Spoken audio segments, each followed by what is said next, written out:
আমি আপনাদেরকে বলতে চাই, শিক্ষাগত যোগ্যতা আসলেই মানুষ মানুষ হয় না, অমানুষ হয়। আজকে तमाम পৃথিবীর ইহুদি খ্রিস্টানদের রাষ্ট্রে শিক্ষা ব্যবস্থা এত উন্নত। ও যুবক ভাই, তোমাদের একটু মাথার মগজে আমি একটু টাচ করতে চাই, তোমাদের অনুভূতিতে একটু আঘাত করতে চাই, তোমাদের মন মস্তিষ্ককে আমি সেই দিকে একটু অনুভূতিশীল করাইতে চাই। আজকে শিক্ষা ব্যবস্থায় तमाम পৃথিবীতে ইহুদি খ্রিস্টানরা এত উন্নতি লাভ করেছে, তাদের বাচ্চার বয়স যখন 7 থেকে 8 বছর হয়ে যায়, বাধ্যতামূলকভাবে ইহুদি খ্রিস্টানদের রাষ্ট্রের নিয়ম হলো 7-8 বছরের বাচ্চাটাকে বাধ্যতামূলক স্কুলে ভর্তি করাইতেই হয় এবং 17 বছর পর্যন্ত স্কুলে ভর্তি করাইতেই হয়। এর বিপরীত যদি কোনো মা বাবা করে, ওই মা বাবাকে সরকার জেলের ভিতরে ঢুকায় এবং সরকার নিজ দায়িত্বে বাচ্চার দায়িত্ব নিয়ে তাকে লেখাপড়া করায়। অর্থাৎ ইহুদি খ্রিস্টানদের রাষ্ট্রে মূর্খ থাকার কোনো সুযোগই নেই। এটা বলেন ঠিক কিনা? আমাদের দেশের কোনো বাচ্চাকে যদি কোনো মা বাবা 7 বছর বয়সে স্কুল অথবা মাদ্রাসায় ভর্তি না করায়, 17 বছর পর্যন্ত না পড়ায়, মূর্খ রাখার সুযোগ আছে না নাই? কেউ দূরে জেলে নিবে? ভালো করে কথাগুলো বুঝছেন।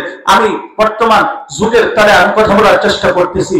সব কথা, যে কথাগুলো আমাদের প্রয়োজন সেই কথাগুলো আমি বলার চেষ্টা করছি। যেই রাষ্ট্রে শিক্ষা ব্যবস্থা এত উন্নত, তাদের মনুষ্যত্বের অবস্থা কোথায় গিয়ে দাঁড়িয়েছেন একটু চিন্তা করে দেখুন। তাদের দেশে একটা বাচ্চা এনআইডি কার্ডে বাবার পরিচয়, সন্তানের পরিচয় হয় না, মায়ের পরিচয় সন্তান পরিচয় লাভ করে। অর্থাৎ আমাদের দেশে এনআইডি কার্ডে বাবার পরিচয় সন্তান পরিচয় লাভ করে। ইহুদি খ্রিস্টানদের রাষ্ট্রে বাবার পরিচয় সন্তান পরিচয় লাভ করে না, মায়ের পরিচয় সন্তান পরিচয় লাভ করে। এর কারণ কি? একটা মেয়ে বিবাহের আগেই 2-3 বাচ্চার মা হয়ে যায়। তাদের দেশে বিবাহ ছাড়া সন্তান জন্ম দেওয়া হারাম না।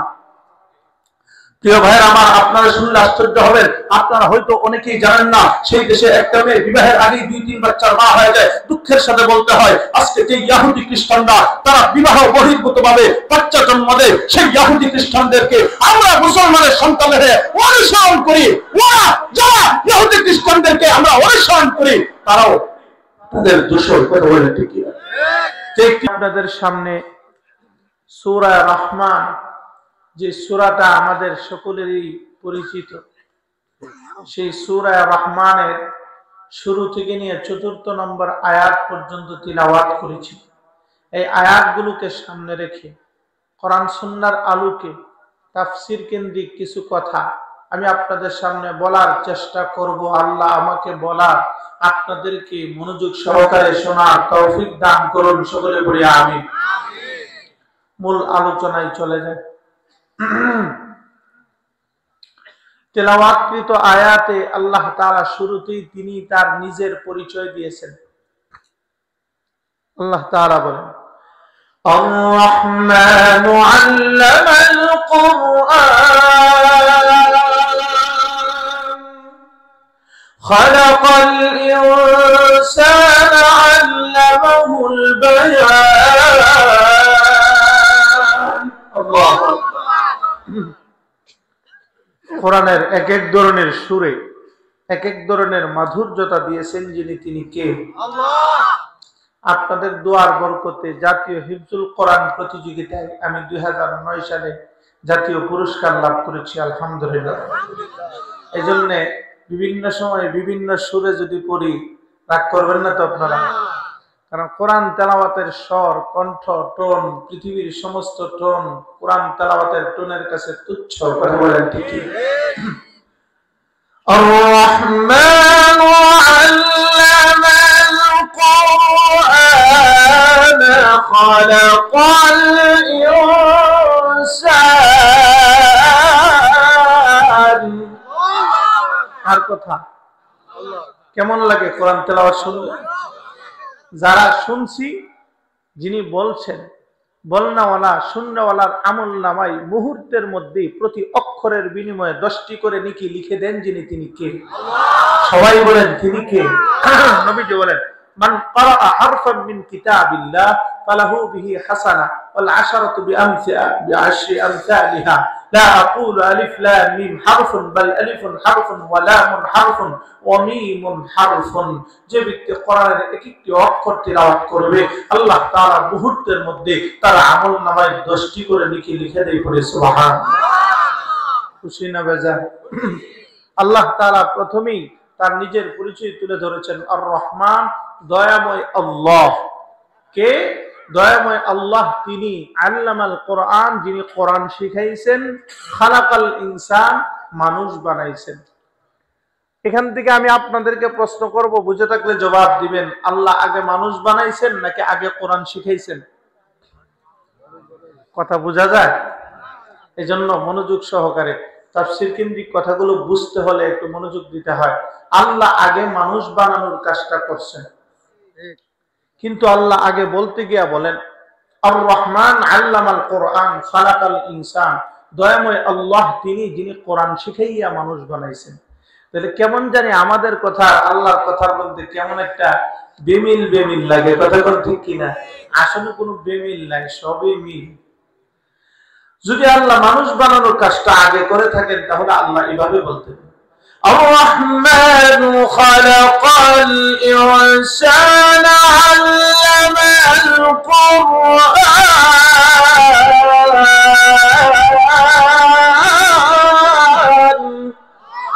কিন্তু এইভাবে আল্লাহ বলেন এটা হলো দয়াময় আল্লাহ তিনি যিনি মানুষ বানাইয়া কোরআন শিখাইছেন না। আল্লাহ বলেন দয়াময় আল্লাহ তিনি যিনি কোরআন শিখাইয়া মানুষ বানাইছেন। কারণ মানুষ হলো দুই প্রকার। কয় প্রকার? এই দুই প্রকারের মধ্যে আমি আপনি কোন প্রকারের মানুষ আজকে পার্থক্য করব। এক নাম্বার জন্মগত মানুষ, দুই নাম্বার হলো গুণগত মানুষ।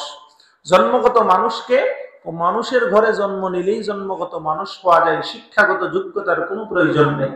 তবে গুণগত মানুষকে, গুণগত মানুষ হলো সে মানুষের মৌলিক গুণ যার মধ্যে থাকবে সেই হলো গুণগত মানুষ। আপনারা কি রাগ করতেছেন সুর ছাড়া বলছি? এই জন্য সুর দিয়া বলা যাবে, কিন্তু বললে সবাই বুঝবেন না। আসলে আমাদের উদ্দেশ্য হলো বুঝা, কথা বলেন ঠিক কিনা? যদি এখন কেউ বলে হুজুর আমি বেশি পরিমাণ খাইতে পারি, এটা মানুষের গুণ, তাহলে মহিষ তোমার আমার আগে মানুষ হয়ে যাবে। কেউ যদি বলে হুজুর আমি বেশি ঘুমাইতে পারি, এটা মানুষের গুণ, তাহলে গাধা তোমার আমার আগে মানুষ হয়ে যাবে। কেউ যদি বলে হুজুর আমি বেশি বাচ্চা জন্ম দেওয়ার ক্ষমতা রাখি, এটা মানুষের গুণ, তাহলে কুত্তা তোমার আমার আগে মানুষ হয়ে যাবে। কথা বলেন ঠিক? মানুষের গুণটা কি? বেশি পরিমাণ খাওয়া এটা মানুষের গুণ না, বেশি পরিমাণ ঘুমানো মানুষের গুণ না, গাধাও পারে। বেশি পরিমাণ বাচ্চা জন্ম দেওয়া এটা শুধু মানুষের গুণ না, এটা কুত্তা বিড়ালও পারে। কথা বলেন ঠিক কিনা? মানুষের গুণ কি? মানুষের একমাত্র গুণ হলো আল্লাহর ইবাদত, আর এই ইবাদত শিক্ষার একমাত্র শিক্ষা ব্যবস্থা হলো কোরআনের শিক্ষা। আল্লাহর দুনিয়ায় ইবাদত শিক্ষার আর কোনো শিক্ষা ব্যবস্থা এই পৃথিবীতে নাই কোরআনের শিক্ষা ছাড়া। কথা বলেন ঠিক কিনা? এই জন্য আল্লাহ বলেন الرحمن علم القرآن,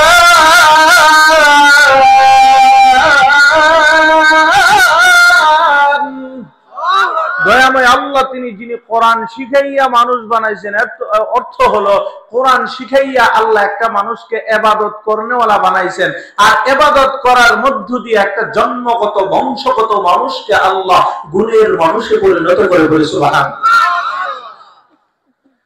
যতক্ষণ পর্যন্ত একটা মানুষের সাথে কোরআনের পরশ না লাগে ততক্ষণ পর্যন্ত সে মানুষের ঘরে জন্ম নিলেও, মানুষের মতো জন্মগ্রহণ করলেও, মানুষের বংশে জন্মগ্রহণ করার পরেও আল্লাহ বলেন সে মানুষ না, সে চার পাওয়া জানোয়ার।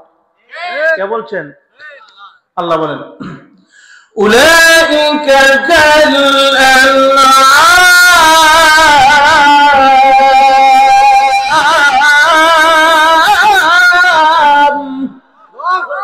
যারা কোরআনের শিক্ষা পেল না, কোরআন শিক্ষার ছোঁয়াও পেল না, তারা মানুষের ঘরে মানুষের বংশে মানুষের মতো জন্মগ্রহণ করার পরেও তারা অমানুষ। বলছেন যিনি তিনি কে?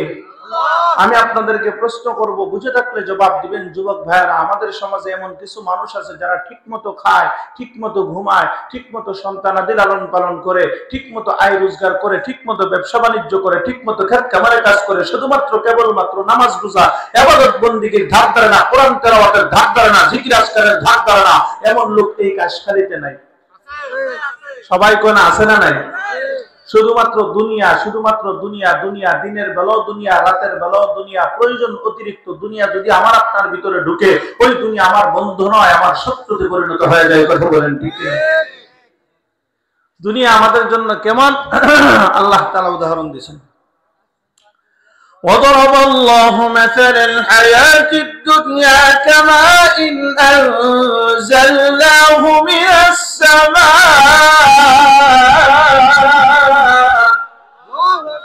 দুনিয়াটা হলো পানির মতো। পানি আমাদের জীবন, পানি ছাড়া আমাদের ক্ষেত খামারে কোনো ফসল হবে না। হবে ভাই? পানি ছাড়া কোনো মানুষও বাঁচতে পারে না। এই মানুষের জন্য পানির প্রয়োজন, বেঁচে থাকার জন্য পানির প্রয়োজন। এখন যেই পানি আমার প্রয়োজন, বর্ষাকালে এই পানি বাড়তে বাড়তে আমার ঘরে যদি হাঁটু পর্যন্ত হয়, এটা কি প্রয়োজন নাকি বিপদ? বর্ষাকালে পানি বাড়ে হাঁটুর থেকে যদি কোমর পর্যন্ত হয়, বিপদ বাড়ে না কমে? এই পানি যদি বুক পর্যন্ত হয়, বিপদ বাড়ে না কমে? এই পানি যদি নাক বরাবর হয়, বাড়ে না কমে? মাথা পর্যন্ত হইলে উপায় নেই।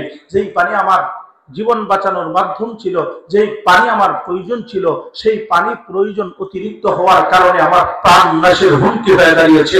ঠিক তদ্রুপভাবে দুনিয়ার দিনের বেলাও দুনিয়া, রাতের বেলাও দুনিয়া, দুনিয়া যদি আমার প্রয়োজন অতিরিক্ত আমার ভিতরে ঢুকে যায়, ওই দুনিয়া আমার একটা প্রাণ নাশের হুমকি হয়ে দাঁড়ায়। কথা বলে ঠিক। আবার আমি ছোট্ট একটা উদাহরণ দিব। উলামায়ে কেরাম বলেন, এটা হাদিস নামে মানুষের কাছে প্রসিদ্ধ, কিন্তু এটা মৌলিকভাবে হাদিস না, এটা হক্কানি উলামায়ে কেরামের কৌল। তবে এই কৌলটা অত্যন্ত আমাদের জন্য উপদেশ সূচক। الدنيا جيفة وطالبها كلاب الدنيا جيفة وطالبها كلاب। দুনিয়াটা হলো একটা মৃত জন্তুর নেই, অর্থাৎ একটা মরা গরু, আর এই মরা গরু অন্বেষণ করে হলো কুত্তা। আমি আপনাদেরকে জিজ্ঞেস করি, মরা গরু কি শুধু কুত্তার জন্য হালাল নাকি শিয়ালের জন্য হালাল? শকুনের জন্য। মরা গরু কি শুধু কুত্তা খায়? অন্যান্য প্রাণীরাও খায়। কথা বলেন ঠিক কিনা? অন্য প্রাণীরা খাইলো, দোষ গিয়ে সব কুত্তার উপর পড়ে। আমাদের সমাজে একটা মাছ পাওয়া যায় বিলে, খালে বিলে, এই মাছটার আমরা গু খাওয়া মাছ হিসেবে চিনি। কথা বলেন ঠিক কিনা? আপনারা দেখবেন গু কি শুধু ওই মাছেই খায়, আর অন্য কোনো মাছে খায় না? যত মাছেই গু খায় সব দোষ গিয়ে ওই মাছের উপর পড়ে। কথা বলেন ঠিক কিনা? মরা গরু, মরা প্রাণী কুত্তার জন্য হালাল, বিড়ালের জন্য হালাল, এই মরা প্রাণীটা শকুনের জন্য হালাল। আপনারা অনেকে ভাববেন যে হুজুর কিচ্ছা করতে আছে, কিচ্ছা না, এখান থেকে আমাদের জন্য অনেক গুরুত্বপূর্ণ একটা উপদেশ আছে, এই জন্য আমি কথাটা বলছি। কুত্তাদের দোষী মরা গরু খাওয়ার ক্ষেত্রে এই 3 কারণে কুত্তা দোষী। কয় কারণে? সবাই বলে না, কয় কারণ? 3 কারণ বলবো। 1 নাম্বার কারণ, শকুনে আগে খাইতো, এখন সচরাচর দেখা যায় না। শকুনে মরা গরু খায়, কিন্তু শকুনে মরা গরু খায় দিনের বেলা, রাতের বেলা খায় না। কথা বলে ঠিক কিনা? শিয়ালও মরা গরু খায়, দিনের বেলা নয়, রাতের বেলা খায়। কিন্তু কুত্তার একটা স্বভাব হইল, কুত্তা দিনের বেলাও খায়, রাতের বেলাও খায়। কথা বলেন ঠিক কিনা? শকুন শিয়ালের মরা গরু খাওয়ানোর টাইম টেবিল আছে, কিন্তু কুত্তার কোনো টাইম টেবিল নেই। ঠিক তদ্রুপভাবে আমাদের সমাজে এমন কিছু মানুষ আছে, যে মানুষগুলা দিনের বেলাও দুনিয়ার ভিতরে ঢুকে আছে, রাতের বেলাও তার মাথার ভিতরে দুনিয়া ঢুকে আছে। দিনেও দুনিয়া, রাতেও দুনিয়া। নামাজ রোজা ইবাদত বন্দেগীর কোনো ধার ধারে না, কোরআন তেলাওয়াত জিকির আজকারের কোনো ধার ধারে না। ওই সমস্ত মানুষগুলার কুত্তার মধ্যে কোনো পার্থক্য নাই। কথা বলে ঠিক। 2 নাম্বার কারণ কুত্তা দোষী হওয়ার, শকুনে মরা গরুর গোশত খায়, হাড্ডি খায় না। শিয়ালে মরা গরুর গোশত খায়, হাড্ডি খায় না। দেখবেন যে কবরস্থানের পাশে হাড় পরে থেকে গোশত নাই, অর্থাৎ শিয়ালে খাইছে। কিন্তু কুত্তার একটা স্বভাব হইলো, যেটা খাওয়ান যায় এটাও খায়, যেটা খাওয়া যায় না এটাও খায়। গোশত যেমন খায়, হাড্ডিও খায়। কথা বলেন ঠিক কিনা? ঠিক তদ্রুপ ভাবে আমাদের সমাজে এমন কিছু মানুষ আছে, আল্লাহ তাআলা হারাম পন্থায় ব্যবসা বাণিজ্য করা উপার্জিত সম্পদ আমাদের জন্য খাওয়াকে হালাল করেছেন। কথা বলেন ঠিক কিনা? সুদ খাওয়াকে আল্লাহ হারাম করেছেন, ঘুষ খাওয়াকে আল্লাহ হারাম করেছেন, অন্যায় ভাবে জোর জুলুম করে সিটারি বাটপারি করে ক্ষেতের আইল কাটটা খাওয়াকে আল্লাহ হারাম করেছেন। কথা বলেন ঠিক কিনা? আমাদের সমাজের মধ্যে এমন কিছু মানুষ আছে, যেই মানুষগুলা আল্লাহ যেটা হালাল করেছেন এটা যেমন খায়, সুদ খায়, ঘুষও খায়, অন্যের জমি আত্মসাৎ করেও খায়, ভাইয়ের সম্পদ মেরেও খায়। কিছু মানুষ আছে বাবার হক থেকে বঞ্চিত করে ছোট ভাইকে, ছোট বোনকে, সেই হারাম জিনিসটাও খায়। ওই সমস্ত মানুষগুলা কুত্তার মাঝে কোনো পার্থক্য নাই। কথা বলেন ঠিক। 3 নাম্বার কুত্তা দোষী হওয়ার কারণ বলবো। 3 নাম্বার কারণ, এই যে শকুনে মরা গরু খায়, যেখানে মরা গরু আছে দেখবেন ঠিক বরাবর আকাশের উপর আসে শকুনে, সাথে সাথেই নামে না, আকাশে কয়েকটা চক্কর মারে। ঠিক কিনা? চক্কর দিয়া তার সাঙ্গু পাঙ্গু যারা যেখানে আছে বুঝাইতে চায়, তোরাও আয়, খাওয়ান একটা আছে, একসাথে বৈশা সবাই মিল্লা খামো। এটা হলো শকুনের সিফত। শিয়ালে তো মাগরিবের পর থেকে মাশাআল্লাহ ডাকাডাকি হুক্কুর হুক্কুর ডাক আরম্ভ করে, কারা কই আছো তাড়াতাড়ি আয়। কিন্তু কুত্তার একটা স্বভাব, এটা ভিন্ন এক জাতের স্বভাব। কুত্তা দেখবেন একটা মরা গরু কমপক্ষে 10টা কুত্তার সমান হবে, 15টা কুত্তার সমান হবে। একটা কুকুর মরা গরুর একটা লেঞ্জা গালে পেট ভরার কথা, কিন্তু কুত্তা যখন মরা গরুটা খাইতেছে, আরেকটা কুত্তা যখন আয়ে ওর খাওয়ানটারে বাদ দিয়ে হিরের আগে দৌড়ানি দেয়। তখন ঠিক কিনা? অর্থাৎ আমি একা খামো, তোরা খাইতে দিতাম না। ঠিক তো দ্রুপ ভাবে আমাদের সমাজে বড় ভাই নামক এমন কিছু জালেম আছে, যে জালেম গুলা ভাইকে বাবার সম্পত্তির ভাগ থেকে বঞ্চিত করে, ছোট বোনকে বাবার সম্পত্তির ভাগ থেকে বঞ্চিত করে, নিজে অন্যের হককে নিজে বঞ্চিত করে, অন্যায় ভাবে অন্যের জমি আত্মসাৎ করে খায়। ছোট ভাইটা বাবা মারা যাওয়ার পরে বড় ভাইয়ের কাছে এসে বলে, ও ভাই বাবার সম্পত্তির ভাগটা আমাকে দাও। ছোট বোনটা এসে বলে, বাবার সম্পত্তির ভাগটা আমাকে দাও। সেই বড় ভাই নামক কিছু জালেম বলে, 5 বছর বাবা অসুস্থ ছিল, খোঁজ খবর নেস না, এখন ভাগ দিতে এসো, তাড়াতাড়ি এখান থেকে ভাগ। ছোট ভাইটাকে তাড়ায় দেয়, ছোট বোনটাকে তাড়ায় দেয়। ঠিক ওই সমস্ত মানুষগুলা কুকুরের নেশা, কুকুর আর তার মধ্যে কোনো পার্থক্য নাই। কথা বলেন ঠিক রাগ করতেছেন? তাহলে আল্লাহ রাব্বুল আলামিন যারা কোরআনের শিক্ষা পেল না, কোরআন শিক্ষার ছোঁয়াও পেল না, আল্লাহ বলেন তারা 4 পাওয়া জীবজন্তু জানোয়ারের মতো। আমি আপনাদেরকে বলি, কোরআন শিক্ষা এবং শিক্ষার ছোঁয়া পাওয়ার মধ্যে বেশ কম আছে, পার্থক্য আছে। তো কিভাবে? কেউ কোরআন শিক্ষা ইবাদত শিখে, আবার বহু মানুষ আমার সামনে বসে আছেন যারা মাদ্রাসায় গিয়ে মক্তবে যায় কোরআন শিখতে পারে নাই, কিন্তু কালিমা বিশ্বাস করে। কথা বলেন ঠিক কিনা? নামাজ রোজা ইবাদত বন্দেগী করে। তাহলে যেই মানুষগুলো সরাসরি কোরআন শিক্ষা ইবাদত শিখতে পারে নাই, ওই মানুষগুলো যে কালিমা বিশ্বাস করে কিভাবে? সে সরাসরি কোরআনের শিক্ষা না পেল, কোরআন শিক্ষার ছোঁয়া পেয়েছে, লক্ষ লক্ষ ওয়াজ মাহফিলের মাধ্যমে কোরআন শিক্ষার ছোঁয়া পেয়েছে, হাক্কানি আলেম উলামায়ে কেরামের মাধ্যমে কোরআন শিক্ষার ছোঁয়া পেয়েছে। আল্লাহ বলেন যারা কোরআনের শিক্ষা পেল এবং কোরআন শিক্ষার ছোঁয়া পেল, তারা আবারও ছোঁয়া থেকে রক্ষা পেয়েছে। কথা বলেন ঠিক কিনা? বহু মানুষ বলে যে এত ওয়াজ মাহফিল দিয়ে কি হবে, এত মাহফিল দিয়ে কি হচ্ছে? এই মাহফিলগুলো কোরআন শিক্ষার একটা ছোঁয়া পাওয়ার মাধ্যম। এজন্য যে কোরআন শিক্ষার ছোঁয়া যেখান থেকে পাওয়া যায়, সেই মাহফিলগুলো হওয়া দরকার আছে না নাই? আওয়াজ বলেন দরকার আছে না নাই? আমি আপনাদেরকে বলতে চাই, শিক্ষাগত যোগ্যতা আসলেই মানুষ হয় না, অমানুষ হয়। আজকে তাম পৃথিবীর ইহুদি খ্রিস্টানদের রাষ্ট্রে শিক্ষা ব্যবস্থা এত উন্নত। ও যুবক ভাই, তোমাদের একটু মাথার মগজে আমি একটু টাচ করতে চাই, তোমাদের অনুভূতিতে একটু আঘাত করতে চাই, তোমাদের মন মস্তিষ্ককে আমি সেই দিকে একটু অনুভূতিশীল করাইতে চাই। আজকে শিক্ষা ব্যবস্থায় তাম পৃথিবীতে ইহুদি খ্রিস্টানরা এত উন্নতি লাভ করেছে, তাদের বাচ্চার বয়স যখন 7 থেকে 8 বছর হয়ে যায়, বাধ্যতামূলকভাবে ইহুদি খ্রিস্টানদের রাষ্ট্রের নিয়ম হলো 7-8 বছরের বাচ্চাটাকে বাধ্যতামূলক স্কুলে ভর্তি করাইতেই হয় এবং 17 বছর পর্যন্ত স্কুলে ভর্তি করাইতেই হয়। এর বিপরীত যদি কোনো মা বাবা করে, ওই মা বাবাকে সরকার জেলের ভিতরে ঢুকায় এবং সরকার নিজ দায়িত্বে বাচ্চার দায়িত্ব নিয়ে তাকে লেখাপড়া করায়। অর্থাৎ ইহুদি খ্রিস্টানদের রাষ্ট্রে মূর্খ থাকার কোনো সুযোগই নেই। এটা বলেন ঠিক কিনা? আমাদের দেশের কোনো বাচ্চাকে যদি কোনো মা বাবা 7 বছর বয়সে স্কুল অথবা মাদ্রাসায় ভর্তি না করায়, 17 বছর পর্যন্ত না পড়ায়, মূর্খ রাখার সুযোগ আছে না নাই? কেউ দূরে জেলে নিবে? ভালো করে কথাগুলো বুঝছেন। আমি বর্তমান যুগের তালে আমি কথা বলার চেষ্টা করতেছি, সব কথা যে কথাগুলো আমাদের প্রয়োজন সেই কথাগুলো আমি বলার চেষ্টা করছি।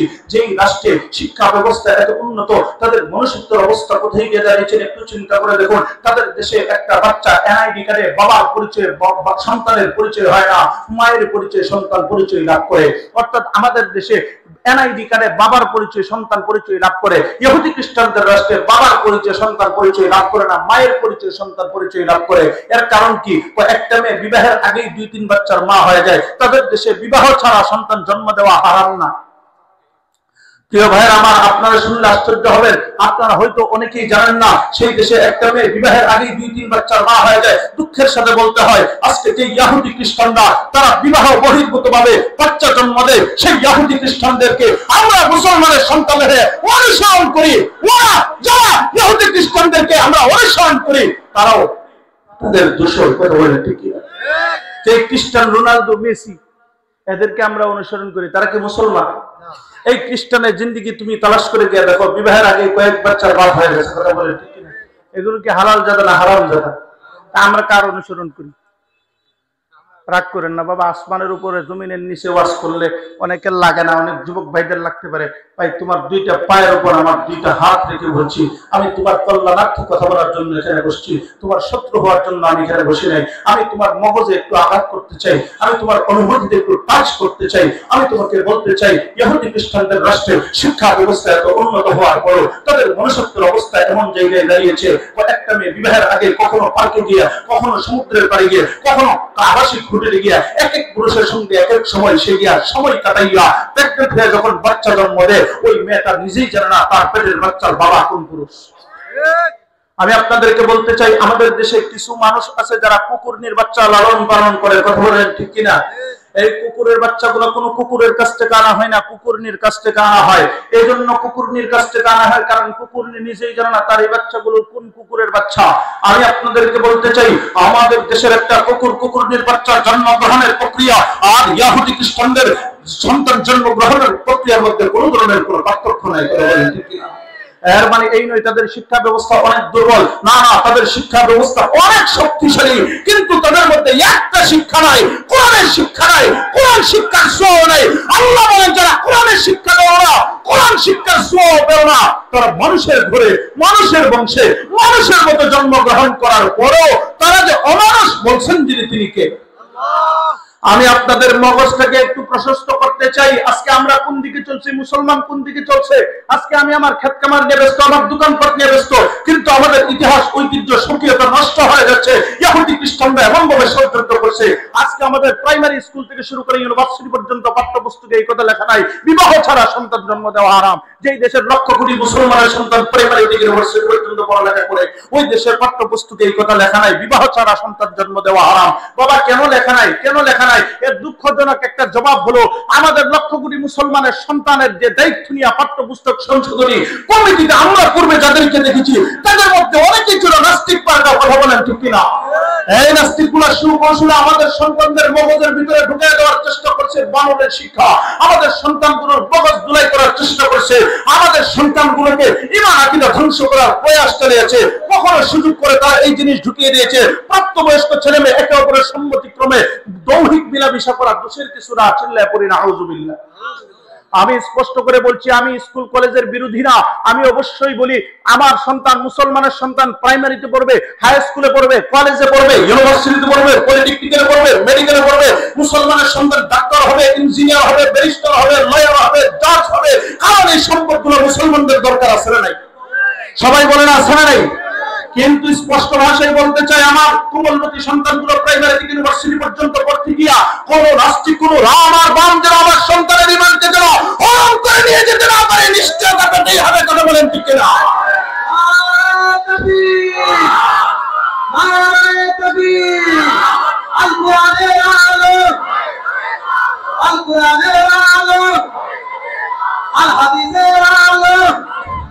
তোমার নেতা, আমার নেতা, হুশিয়ার, সাবধান।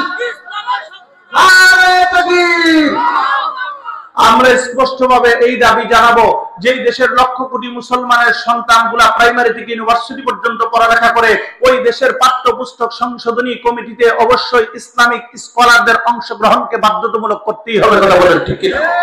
আমরা এই দাবি উঠাইছি তাই, ওর যুবক ভাই, যেই দেশের প্রাইমারি থেকে শুরু করে ইউনিভার্সিটি পর্যন্ত লক্ষ কোটি মুসলমানের সন্তান পড়বে, ওই দেশের পাঠ্যপুস্তক সংশোধনী কমিটিতে কোনো রাম বাম নাস্তিকদেরকে জায়গা দেওয়া হবে না, হবে না, কথা বলেন ঠিক কিনা?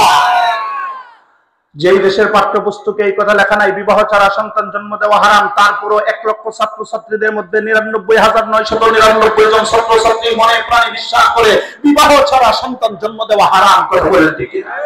আমাদের সন্তানগুলো যদিও পাঠ্যপুস্তকে যে সেই শিক্ষা পায় না, তারপরে তারা মনে প্রাণে বিশ্বাস করে বিবাহ ছাড়া সন্তান জন্ম দেওয়া হারাম। এর একটা কারণ হলো আজকের ওয়াজ মাহফিল। কারণ এই দেশে লক্ষ লক্ষ ওয়াজ মাহফিলের কারণে, এই দেশে লক্ষ লক্ষ মসজিদ আর মক্তবগুলোর মাধ্যমে, লক্ষ লক্ষ উলামায়ে কেরামের মাধ্যমে, ইসলামী আন্দোলনের মাধ্যমে, সরকারের ওয়ালাদের মাধ্যমে, তাবলীগ ওয়ালাদের মাধ্যমে, আফগানি পীর মাশায়েখের মাধ্যমে আমার সন্তানগুলো সরাসরি যদি কোরআন শিক্ষা গ্রহণ করতে পারে নাই, বক্তব্য করতে পারে নাই, কিন্তু তারা এই সূরাগুলোর মাধ্যমে কোরআন শিক্ষার ছোঁয়া পেয়েছে, কথা বলেন ঠিক কিনা? আল্লাহ বলেন যারা কোরআনের শিক্ষা পেল না কিন্তু কোরআন শিক্ষার ছোঁয়া পেয়েছে তারাও অমানুষ হওয়া থেকে রক্ষা পেয়েছে। আজকে যারা দোকান করে দাঁড়িয়ে আছে তারাও যদি এখানে চলে আসে ইনশাআল্লাহ আল্লাহর কসম তারা আজকে এখান থেকে কোরআন শিক্ষার ছোঁয়া পাবে। যারা কোরআনের শিক্ষার ছোঁয়া পাবে তারা অমানুষ হওয়া থেকে রক্ষা পাবে, কথা বলেন ঠিক? এমন দিলের কান লাগায় শোনা, আপনারা গ্রামের মানুষ অনেক ক্লান্ত শ্রান্ত, সারাদিন কাজকর্ম করে এখানে বসে পড়েছেন। আমি আপনাদের মূল্যবান সময় নষ্ট করব না। তুমি আমার দৃঢ় বিশ্বাস, আপনারা এখানে যারা এসেছেন তারা এখানে কাউকে দেখার জন্য আসেন নাই, কারো চেহারা দেখার জন্য আসেন নাই, এই আরামের বিছানা ত্যাগ করে এখানে খাওয়ার জন্য আসেন নাই, লাঠির ক্ষমতার জন্য এখানে আসেন নাই। আমি আল্লাহর নামে শপথ করে বলছি, যারা আসছেন তাদের ভিতরে একমাত্র কোরআনের মহব্বত, কথা বলেন ঠিক কিনা? আল্লাহর মহব্বত, তার হাবিবের মহব্বতে আরামের বিছানা ত্যাগ করে কোন কোন শীতের রাতে বসে আছেন, কথা বলেন ঠিক কিনা?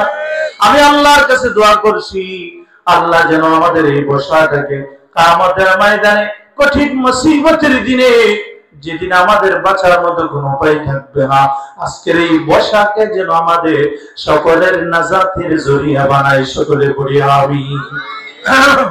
আল্লাহ রাব্বুল আলামিন আবার তেলাওয়াতকৃত 3 নম্বর আয়াত আল্লাহ তাআলা বলেন, খালাকাল ইনসান, আমি আল্লাহ মানুষ বানাইলাম। ও যুবক ভাই, ও পর্দানের মা, ও বাবা, আমি আজকে আপনাদেরকে ভিন্ন ধরনের কিছু কথা শোনানোর চেষ্টা করব। আল্লাহ মানুষ বানাইছেন, কেন বানাইলেন? আল্লাহ বলেন, আল্লাযী খালাকাল মাউতা ওয়াল হায়াতা লিয়াবলুয়াকুম আইয়ুকুম আহসানু আমালা ওয়া হুয়াল আজিজুল গফুর।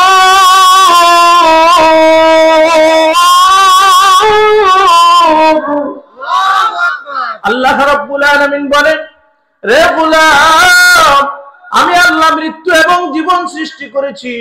আমি আল্লাহ তোমাদেরকে পরীক্ষা করব।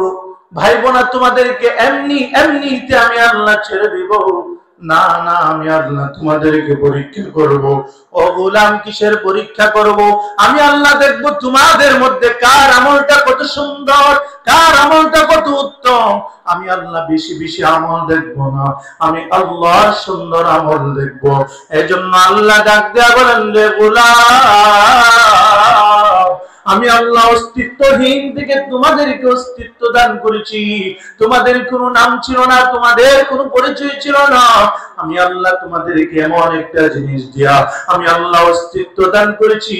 ও যুবক ভাই, যেই জিনিসের নাম মানুষ যখন উচ্চারণ করতে বড় লজ্জা পায়, কথা বলেন ঠিক কিনা?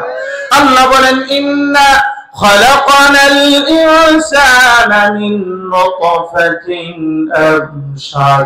আল্লাহ বলেন, আমি আল্লাহ নুতফা থেকে মানুষ বানাইলাম, আমি আল্লাহ শুক্রবিন্দু থেকে মানুষ বানাইলাম। আরেক জায়গায় আল্লাহ বলেন, হুয়াল্লাযী খালাকাকুম মিন তুরাব। তিনি আল্লাহ যে তোমাদেরকে মাটি থেকে সৃষ্টি করেছেন। রে গোলাম, আল্লাহ ডাক দেয়া বলেন, ও দুনিয়ার মানুষ, আমি আল্লাহ জমিনটা বানাইলাম, আমি আল্লাহ আসমানটাকে বানাইলাম, আমি আল্লাহ কোটি কোটি তারকা বানাইলাম, আমি আল্লাহ কোটি কোটি ফেরেশতা বানাইলাম। যে ফেরেশতাগুলো 24 ঘন্টা আমি আল্লাহ জিকির করি, একটা মুহূর্ত আমি আল্লাহ জিকির বন্ধ করে না। আমি আল্লাহ পাহাড় বানাইলাম, পর্বত বানাইলাম। শুধু তাই নয় রে গোলাম, আল্লাহ বলেন চন্দ্র বানাইলাম, সূর্য বানাইলাম। রে গোলাম, এগুলো আমি আল্লাহ কেমনে বানাইলাম? আল্লাহ বলেন, ইন্নামা আমরুহু ইযা আরাদা শাইআন আইয়াকুলা লাহু কুন ফায়াকুন। পড়ি আল্লাহু আকবার। আল্লাহ বলেন, আমি আল্লাহ যখন জমিন বানানোর ইচ্ছা করেছি, আমি আল্লাহ যখন আসমান বানানোর ইচ্ছা করেছি, আমি আল্লাহ যখন কোটি কোটি তারকা বানানোর ইচ্ছা করেছি, আমি আল্লাহ যখন কোটি কোটি ফেরেশতা বানানোর ইচ্ছা করেছি, আমি আল্লাহ আমার হাতের দ্বারা বানাই নাই। আমি আল্লাহ শুধু কোন বলেছি পায়কুন আসমান হয়ে গেছে, আমি আল্লাহ কোন বলেছি পায়কুন জমিন হয়ে গেছে। আমি আল্লাহ কোটি কোটি ফেরেশতাদের হাতের দ্বারা বানাই নাই। আমি আল্লাহ কোন বলেছি পায়কুন হয়ে গেছে, পাহাড় পর্বত নদী নালা হয়ে গেছে। ও গোলাম, আমি আল্লাহ তোমাদেরকে কেমনে বানাইলাম জানো? আমি আল্লাহ মানুষকে খুন বলিয়া বানাই নাই। আমি আল্লাহ মানুষকে খালাকতু বিয়াদিয়া, আমি আল্লাহ আমার কুদরতের হাত দ্বারা মানুষ বানাইলাম। আমি আল্লাহ আমার হাতের দ্বারা ভাষা মজা করিয়া করিয়া মানুষ বানাইলাম।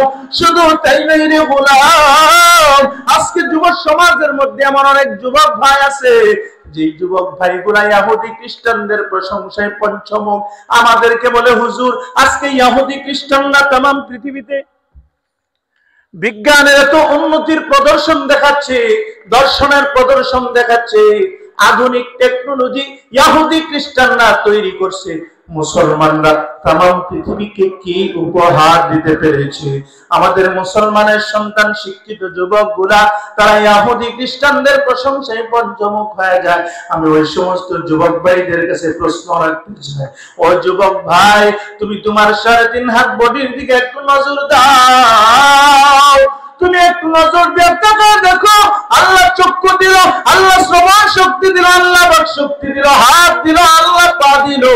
একটু নজর করে তাকায় দেখো। আমি তোমার অনুভূতিতে একটু টাচ করতে চাই। আজকে तमाम পৃথিবীকে কিয়ামত পর্যন্ত যদি সময় দেওয়া হয়, আজকে বিজ্ঞানকে যদি কিয়ামত পর্যন্ত সময় দেওয়া হয়, মানুষের দৃষ্টি শক্তি তৈরি করে দেওয়ার জন্য, শ্রবণ শক্তি বানানোর জন্য, বাক শক্তি বানানোর জন্য কিয়ামত পর্যন্ত সময় দেওয়া যেতে পারে। কিন্তু तमाम পৃথিবীর কোন বিজ্ঞান মানুষের দৃষ্টি শক্তি কোনদিন তৈরি করে দিতে পারবে না। কথা বলেন ঠিক কিনা? মানুষের শ্রবণ শক্তি কোনদিন তৈরি করতে পারে না, মানুষের বুঝ শক্তি, আকল শক্তি কোনদিন বানাইতে পারবে না। ও যুবক ভাই, একটু নজর করে তাকায় দেখো। ও পদ্মানের মা,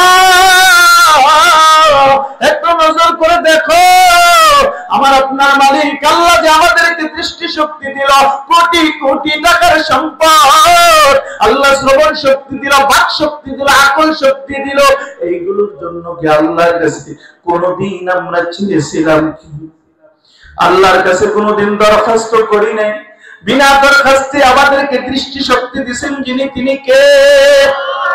বিনা দরখাস্তে শ্রবণ শক্তি দিলেন যিনি, তিনি কে? বিনা দরখাস্তে আমাদের কথা বলার যোগ্যতা দিলেন যিনি, তিনি কে? ও যুবক ভাই, একটু চিন্তা করিয়া দেখো।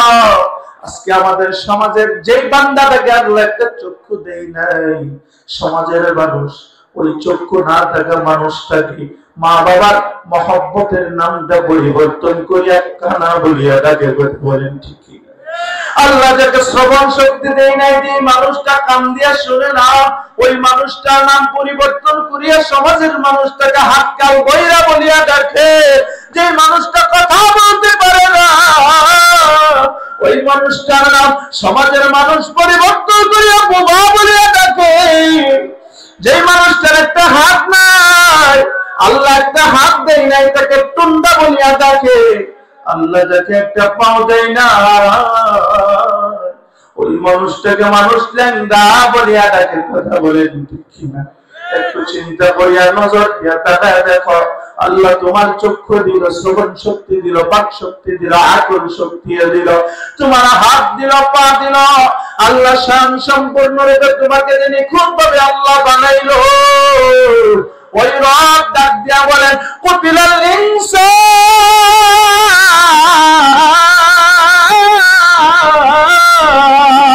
আল্লাহু আকবার। কুতিলাল ইনসানু মা আকফারা। মানুষ, আমি আল্লাহ তো মহব্বত করে মানুষটারে বানাইলাম, আল্লাহ বলেন ওই মানুষটা বড়ই নিমুখ হারাম, বড়ই অকৃতজ্ঞ। বলেছেন যিনি, তিনি কে? আরো জোরে বলে তিনি কে? ও যুবক ভাই, আমি আপনাদের একটু অনুভূতিতে জিনিসটা দিতে চাই। আল্লাহ জমিনটারে কেমনে বানাইলো? আল্লাহ 7টা ধাপে ধাপে জমিনটা বানাইলো। আল্লাহ আসমানটাকে 7টা ধাপে ধাপে বানাইছে। আল্লাহ তাআলা এক সপ্তাহকে 7 দিনে সাজাইলো। শুধু তাই নয়, আল্লাহ ডাক দিয়া বলেন, রে গোলাম, আমি আল্লাহ ঠিক তদ্রুপভাবে বড় মায়া করিয়া, বড় মহব্বত করিয়া, বড় ভালোবাসা দিয়া আমি আল্লাহ আমার বান্দাটাকে নিজের কুদরতের হাত দিয়া ঘষা মাজা করিয়া করিয়া আমি আল্লাহ বীর্য রূপে তোদের মায়ের পেটের ভিতরে ঢুকাইয়া, একটা নয়, দুইটা নয়, 7টা ধাপে ধাপে তোদের মায়ের পেটের ভিতরে আমি আল্লাহ আমার বান্দা স্ট্রাকচার আমি আল্লাহ তৈরি করে দিই। বলি আল্লাহু আকবার। আমি এই আয়াতগুলোর তরজমা ব্যাখ্যা আপনাদের সামনে একটা সবক দেওয়ার জন্য করছি। 1 নাম্বার, আল্লাহ বলেন ওয়ালাকাদ খালাকানাল ইনসানা মিন সুলালাতিন মিন তিন। আল্লাহ রাব্বুল আলামিন বলেন 1 নাম্বার, আমি আল্লাহ মানুষকে মাটির সান্নিধ্য থেকে বানাইলাম। আল্লাহ বলেন সুম্মা জাআলনা নুতফাতান ফি قرار مكين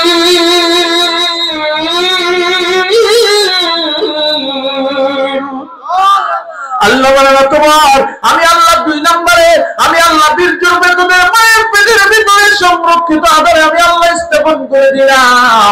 শুধু তাই নয়, কেমন অন্ধকার। আল্লাহ বলেন ইয়াখলুকুকুম ফি বুতুনি উম্মাহাতিকুম খালকাম মিন বাদি খালকিন ফি যুলুমাতিন সালাত। আল্লাহু আকবার। আল্লাহ বলেন দেখুনা, শুধুমাত্র তোদের মায়ের পেটের ভিতরে আমি আল্লাহ অন্ধকার স্থাপন করে দেই নাই। মুফাসসিরিনে কেরামগণ বলেন, আল্লাহ তাআলা ডাক দিয়া বলেন, রে গোলাম, আমি আল্লাহ তোদের মায়ের পেটের ভিতরে একটা নয়, দুইটা নয়, 3টা অন্ধকারের ভিতরে আমি আল্লাহ শুক্রবিন্দুটাকে স্থাপন করে দিয়েছি। 1 নাম্বার, তোদের মায়ের পেটের ভিতরে অন্ধকার। 2 নাম্বার, তোদের মায়ের পেটের ভিতরে রেহামের অন্ধকার। 3 নাম্বার, তোদের মায়ের পেটের ভিতরে গর্ভফুল। এই 3টা অন্ধকারের ভিতরে আমি আল্লাহ বীর্যটাকে স্থাপন করে দিয়েছি। 3 নাম্বার, আল্লাহ বলেন সুম্মা খালাকনাল নুতফাতা আলাকা ফাখালাকনাল আলাকাতা মুদগাতান ফাখালাকনাল মুদগাতা ইযামা ফাকাসাউনাল ইযামা লাহমা। আল্লাহু আকবার। 3 নাম্বার, আল্লাহ বলেন আমি আল্লাহ বীর্যটাকে প্রসেসিং করিয়া তোদের মায়ের পেটের ভিতরে জমাট রক্ত বানাইলাম। এই জমাট রক্তকে প্রসেসিং করে আমি আল্লাহ মাংসপিণ্ড বানাইলাম। এই মাংসপিণ্ডকে আমি আল্লাহ প্রসেসিং করে অস্থিপঞ্জী হাড় বানাইলাম। এই হাড়গুলোকে আমি আল্লাহ আবার প্রসেসিং করিয়া আমি আল্লাহ আবার গোশত দিয়ে ঢেকে দিলাম। শুধু তাই নয়, 7 নাম্বার, আল্লাহ বলেন আমি আল্লাহ ভিন্ন একটা রূপে দাঁড় করাইয়া আমি আল্লাহ নিজের রূহ আমার বান্দার ভিতরে ফুঁক দিয়েছি। পড়ি আল্লাহু আকবার। রে গোলাম, একটা নয়, দুইটা নয়, 7টা ধাপে ধাপে বান্দার স্ট্রাকচার মায়ের পেটের ভিতরে তৈরি করার পর আমি আল্লাহ একটা নয়, দুইটা নয়, 4টা জিনিসের কসম খাইলাম। কয়টা কসম? আল্লাহ 4টা জিনিসের কসম খাওয়ার পর মানুষের একটা গুণ বর্ণনা করে। আল্লাহ বলেন ওয়াত্তিনি ওয়াজ্জাইতুন ওয়া তুরি সিনিন ওয়া হাযাল বালাদিল আমিন। আল্লাহু আকবার। আল্লাহ বলেন 3 ফলের কসম, জাইতুনের কসম, তুর পর্বতের কসম, নিরাপদ মক্কা নগরীর কসম। আমি আপনাদেরকে একটা কথা বলি, আল্লাহ কোন জিনিস বুঝাইতে গিয়া বলতে গিয়া কসম খাওয়ার কোনো প্রয়োজন আছে? সবাই বলে না প্রয়োজন আছে? আল্লাহ যেখানে কসম খাই নাই সেগুলোকে আমরা মনে প্রাণে বিশ্বাস করি কি করি না? কিন্তু কসম খাইছেন কেন? এর একটা ছোট্ট কারণ হলো মানুষ আমরা কসমে বিশ্বাসী। কথা বলেন ঠিক কিনা? এর একটা ছোট্ট কথা মনে পড়ছে, বলবো। আমাদের দেশ ব্রাহ্মণবাড়িয়া, গ্রামের বাড়ি। তো সেই ব্রাহ্মণবাড়িয়া আমাদের গ্রামের ঐতিহ্যবাহী একটা কবরস্থান আছে। এই কবরস্থানে নতুন কবর খনন করতে গিয়ে একটা অক্ষত লাশ পাওয়া গেছে। নদী ভাঙ্গনের কারণে বহু জায়গায় অনেক কবরস্থানও ভেঙে যায়। অনেক সময় আমাদের দৃষ্টিগোচর হয়, অক্ষত লাশ পাওয়া যায়। কথা বলেন ঠিক কি না? আপনারা দেখছেন আমাদের ইন্টারনেটের যুগে অনেক সময় আমাদের দৃষ্টিগোচর হয় অক্ষত লাশ। ঠিক তদ্রুপ আমাদের গ্রামের 100 বছরের পুরাতন কবরস্থান, সেই কবরস্থানে নতুন কবর খুঁড়তে গিয়া পুরাতন এক কবর অক্ষত লাশ পাওয়া গেল।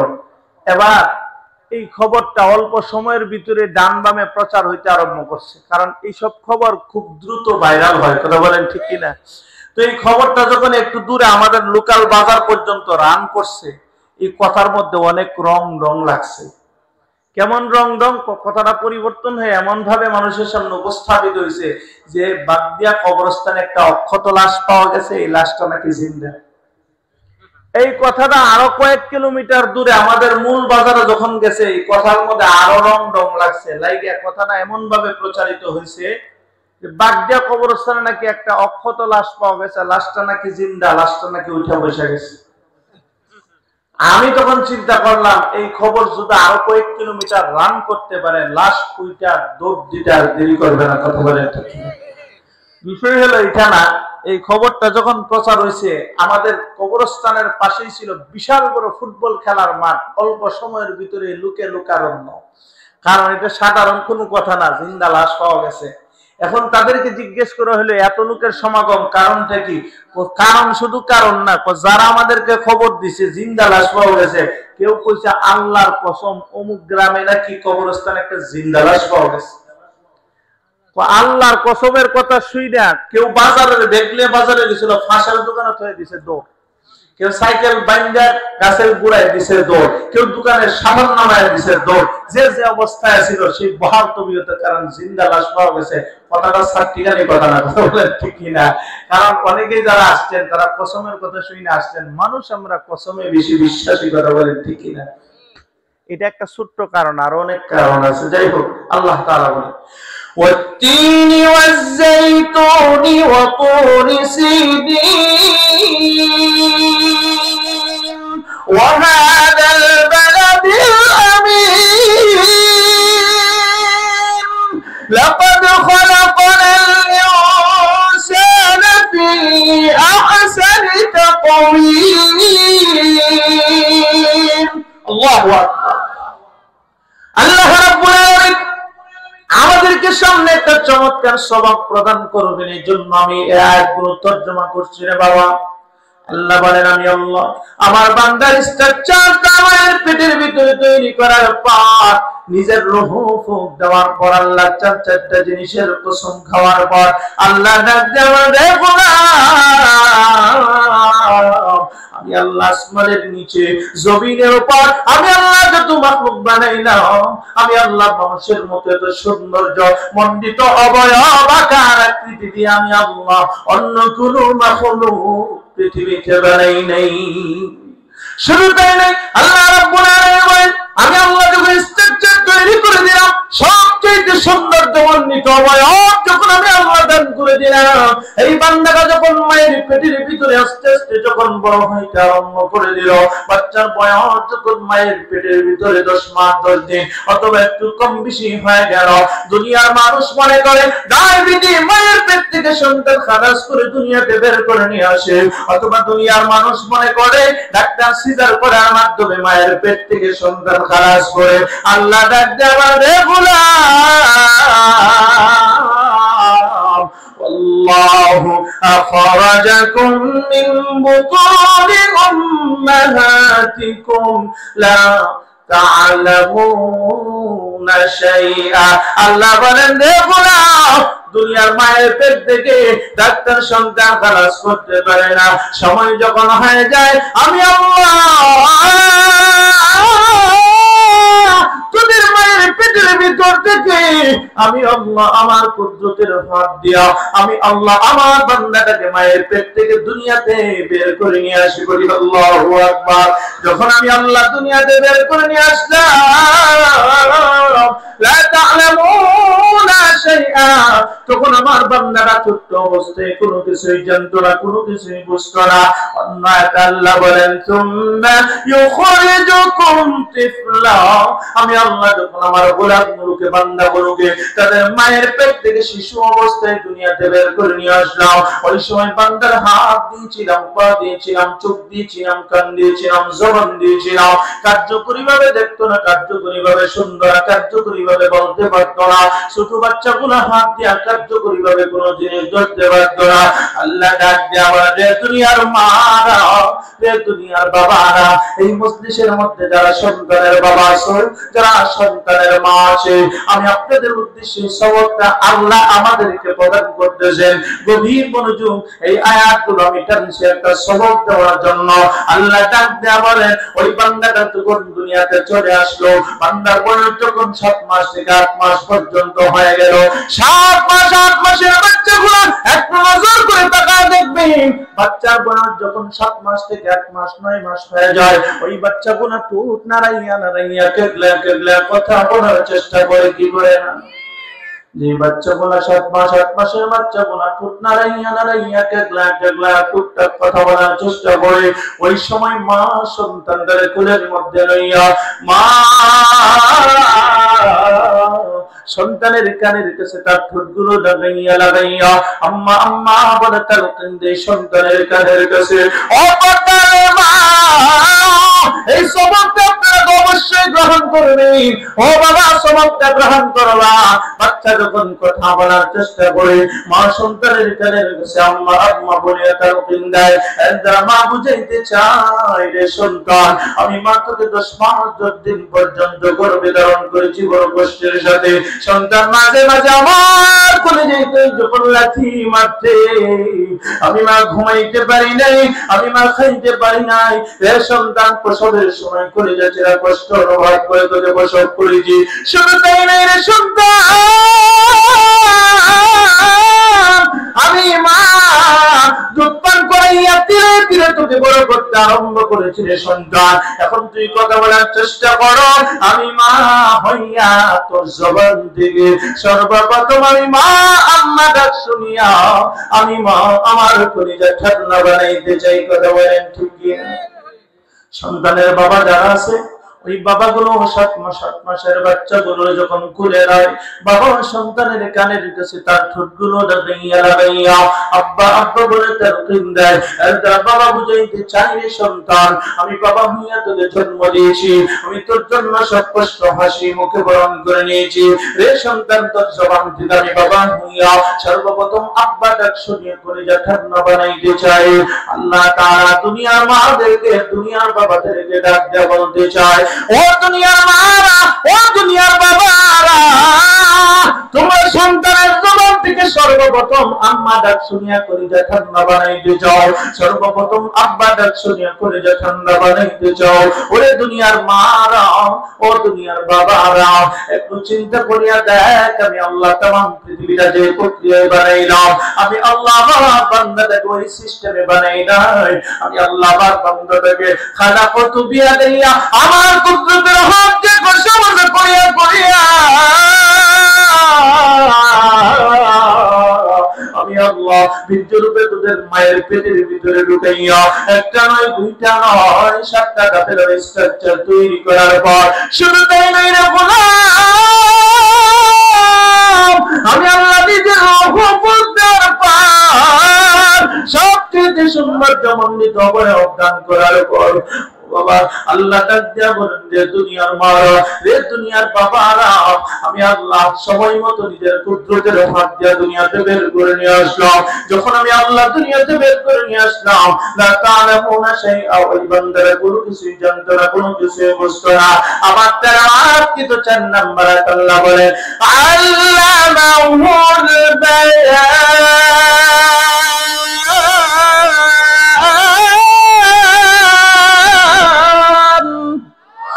আল্লাহ রাব্বুল আলামিন দুনিয়ার মাদেরকে, দুনিয়ার বাবাদেরকে ডাক দিয়ে বলেন যে বান্দারা কথা বলতে জানতো না, আমি আল্লাহ যখন আল্লামাহুল বায়ান তাকে বয়ান শিখাইতে আরম্ভ করলাম, কথা বলার যোগ্যতা দান করতে লাগলাম। ও দুনিয়ার মারা, আমার বান্দার কানের কাছে সর্বপ্রথম আম্মা আম্মা বলে ডাক দিবি না, আব্বা আব্বা বলে তালকিন দিবি না। আমার বান্দাদের কানের কাছে আমি আল্লাহ আল্লাহ নামের তালকিন দিবে, করি আল্লাহু আকবার। আমার বান্দার কানের কাছে আল্লাহ আল্লাহ নামের তালকিন দিবি, আমার নামের তালকিন শুনে আমার বান্দা যদি সর্বপ্রথম একটা বার তার জবান দিয়া আমি আল্লাহকে আল্লাহ বলিয়া ডাক দেয়, ও যশোরের ভাইরা, ও জিগর গাছের বাবারা, একটু চিৎকার দিয়া আল্লাহকে একটা ডাক দাও না, আল্লাহ। সবাই বলি আল্লাহ। আল্লাহ ডাক দিয়ে বলেন, ও দুনিয়ার মারা, ও দুনিয়ার বাবারা, আমার বান্দা আমার নামের জিকির শুনিয়া সর্বপ্রথম যদি তার জবান দিয়া আমি আল্লাহকে একটা বার আল্লাহ বলিয়া ডাক মারে, আমি আল্লাহ আমার বান্দার জবান থেকে সর্বপ্রথম আল্লাহ নামের ডাক শুনিয়া আমি আল্লাহ আমার কুদরতি অন্তর ঠান্ডা বানাইতে চাই। এজন্য মুফাসসিরিনে কেরাম একটি তাত্ত্বিক আলোচনা এখান থেকে বের করেছেন, যেই মা বাবা সন্তানকে ছোট্টবেলায় তাওহীদের শিক্ষা দিবে, একত্ববাদের শিক্ষা দিবে, লা ইলাহা ইল্লাল্লাহ শিক্ষা দিবে, আল্লাহ ডাক দিয়া বলেন ওয়াসাইনাল ইনসানা বিওয়ালিদাইহি, ও একত্ববাদের শিক্ষা গ্রহণকারী সন্তানগুলো আমি তোদেরকে ওসিয়ত করছি, নির্দেশনা প্রদান করছি, তোরা তোদের মা বাবার সঙ্গে সদাচরণের নির্দেশ আমি আল্লাহ নিজে তোদেরকে প্রদান করছি, বলি আল্লাহু আকবার। আমি আল্লাহর নামে শপথ করে বলছি, যেই মা বাবা ছোট্ট অবস্থায় সন্তানকে তাওহীদের শিক্ষা, কোরআনের শিক্ষা দিবে, ওই সন্তান বড় হয়ে কোনদিন ঐশীর মতো কুলাঙ্গার সন্তান হতে পারে না। কথা বলতে কি, যে সন্তানটাকে ছোট্টবেলায় মা বাবা তাওহীদের শিক্ষা দিবে, একত্ববাদের শিক্ষা দিবে, কোরআনের শিক্ষা দিবে, ওই সন্তানটা বড় হওয়ার পর আল্লাহ তাকে মা বাবার বাধ্যচারী ইহসানকারী সন্তানে পরিণত করে দিবেন, যিনি তিনি কে। কষ্ট লাগতেছে আপনাদের? ছেড়ে দিব না চলবে? সবাই বলে না চলবে না ছেড়ে দিব? আলহামদুলিল্লাহ, আপনাদের এই উপস্থিতি আমি অত্যন্ত আনন্দিত। আমার দৃঢ় বিশ্বাস এই যশোরের মানুষ, এই জিগর গাছের মানুষ, তার মেজবান হয়ে মেহমানকে কোন প্রক্রিয়ায় সম্মান করতে হয় তারা এটা জানে। কথা বলেন ঠিক কিনা?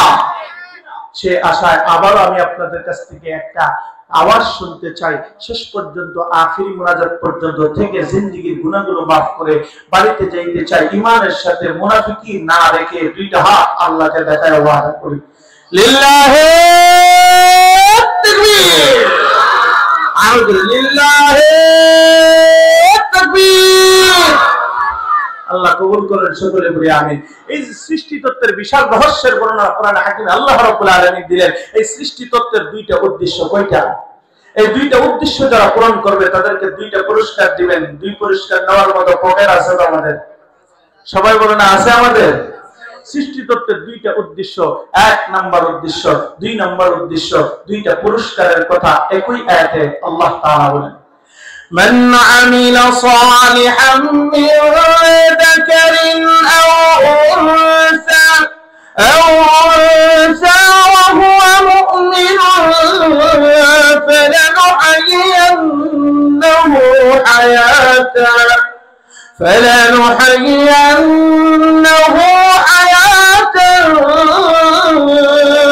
طيبة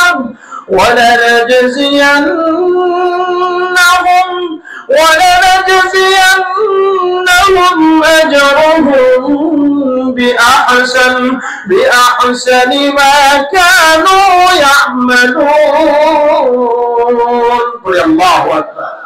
الله رب العالمين এই আয়াতের মধ্যে আল্লাহ বলেন যে নারী এবং যে পুরুষ নেক আমল করবে ঈমানের হালতে। এখানে আল্লাহ তাআলা দুইটা উদ্দেশ্যের কথা বলেছেন। এক নাম্বার হলো ঈমানকে পরিপূর্ণ করা, দুই নাম্বার হলো নেক আমল করা।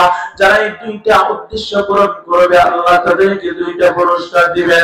একটা পুরস্কার দিবেন দুনিয়াতে, আর একটা পুরস্কার দিবেন জান্নাতে। ঈমানকে পরিপূর্ণ কেমনে করব? মুনাফিকের ঈমান দেয়া হবে না, আরে ভাই ঈমানটা কেবল মজবুত হবে সাহাবায়ে কেরামের মতো ঈমান লাগবে, কইতে বলেন ঠিক কি না? সাহাবায়ে কেরামের মতো ঈমান, হযরত খাব্বাবের মতো ঈমান লাগবে, হযরত খালিদ সাইফুল্লাহর মতো ঈমান লাগবে, হযরত উমরের মতো ঈমান লাগবে। ওই যুবক ভাই কেমন ঈমান লাগবে? হযরত বিলালের মতো ঈমান লাগবে, কথা বলেন ঠিক কি না? আল্লাহর বিশ্বনবী রাহমাতুল লিল আলামিনের মুয়াজ্জিন হযরত বিলাল চেহারাটা এত সুন্দর না, আমার সাথে আসছে। হযরত বিলালের ঠোঁটগুলো মোটা মোটা, হযরত বিলাল দেখতে এত সুন্দর না, কালো। হযরত বিলালের আযানের আওয়াজ এত সুন্দর ছিল না, কিন্তু এত কবুলিয়ত অর্জন করেছিলেন হযরত বিলালের আযানের আওয়াজটা আল্লাহর আরশে আজিম পর্যন্ত পৌঁছে যাইত। বলি আল্লাহু আকবার। হযরত বিলাল যখন কালেমা পড়ে মুসলমান হয়ে যায়, হযরত বিলালের মালিক মুনিব যিনি ছিলেন উমাইয়া ইবনে খালিদ, নির্যাতন শুরু হয়ে যায়। হযরত বিলাল এমন কালিমা পড়েছে, মুনাফিকের কালিমা পড়ে নাই। হযরত বিলাল দালালের কালিমা পড়ে নাই, কথা বলেন ঠিক কিনা? হযরত বিলাল রাজনীতির কালিমা পড়ে নাই। উমাইয়া ইবনে খালিদ বিলালের উপর নির্যাতন শুরু করে দিয়েছে। হযরত বিলালের গলার মধ্যে রশি বেঁধা উমাইয়া তার ছোট ছোট তুচ্ছ বাচ্চাদেরকে তাদের হাতে রশিটা ধরায় দিত। গরু ছাগলকে যেমনি ভাবে টানা হিচড়া করা হয়, ভেড়া বকরিকে যেমনি ভাবে টানা হিচড়া করা হয়, হযরত বিলালকে গরু ছাগলের মতো টানা হিচড়া করত। শুধু তাই নেই রে গোলাম, ও যুবক ভাই, ও পদ্মালের মাছ, তুমি তো ঈমান আনছো। হযরত বিলালের ঈমানের দিকে একটু চিন্তা করিয়া দেখো। আল্লাহর নবীর সাহাবী, আল্লাহর নবীর মুয়াজ্জিন হযরত বিলাল।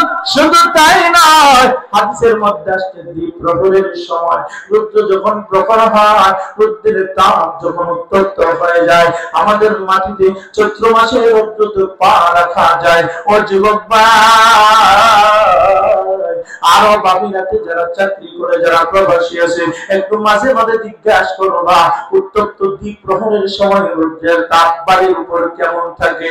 বাড়ির উপরে এমন ভাবে রৌদ্রের তাপ থাকে, রৌদ্রের তাপে বাড়িগুলো এত পরিমাণ উত্তপ্ত হয়। হাদিসের মধ্যে আসছে হযরত বিলালকে যে দ্বিপ্রহরের সময় উত্তপ্ত বাড়ির মধ্যে শোয়ানো হয়তো, ওই বাড়ির মধ্যে যদি একটা গোশতের টুকরা রেখে দেওয়া হতো, অল্প সময়ের মধ্যে ওই গোশতের টুকরাটা উত্তপ্ত বাড়ির তাপে সিদ্ধ হয়ে যেত। আল্লাহু আকবার। আল্লাহর নবীর শহীদ মুয়াজ্জিন হযরত বিলাল কালিমা পড়ে যখন মুসলমান হয়ে যায়, নির্যাতন শুরু হয়ে যায়। হযরত বিলাল আহাদ, আল্লাহ এক, আল্লাহ এক, আহাদ আহাদ বলে জিকির করে, আহাদ আহাদ বলে জিকির করে। আবার উমাইয়া ইবনে খালিদ সে নিজের সমস্ত সেফটি নিয়া দ্বিপ্রহরের সময় হযরত বিলালকে উত্তপ্ত বালুর উপর নিয়ে শোয়া দেওয়া হয় খালি শরীরে। হযরত বিলালের বুকের উপর একটা ভারী পাথর রেখে দেওয়া হয়। শুধু তাই নয়, বর্ণনায় পাওয়া যায় হযরত বিলালের জিহ্বাটাকে টান দিয়ে বের করে পেরেক মেরে দেওয়া হয়। হযরত বিলাল তারপর আল্লাহ আল্লাহ নামের জিকির বন্ধ করে না, আহাদ আহাদ নামের জিকির বন্ধ করে না। হযরত বিলালকে ডাক দেয়া বলে, নাফরমানরা, রে বিলাল, তোর উপর যেহেতু নির্যাতনে তোর প্রচার করা হয়, তোর কি কষ্ট লাগে না? তোর কি ব্যথা লাগে না? হযরত বিলালকে বলে, তোর যে জিহ্বায় পেরেক মেরে দেওয়া হয়, তোর কি কষ্ট লাগে না? আবার বিলাল জবাব দেয়, রে নাফরমান,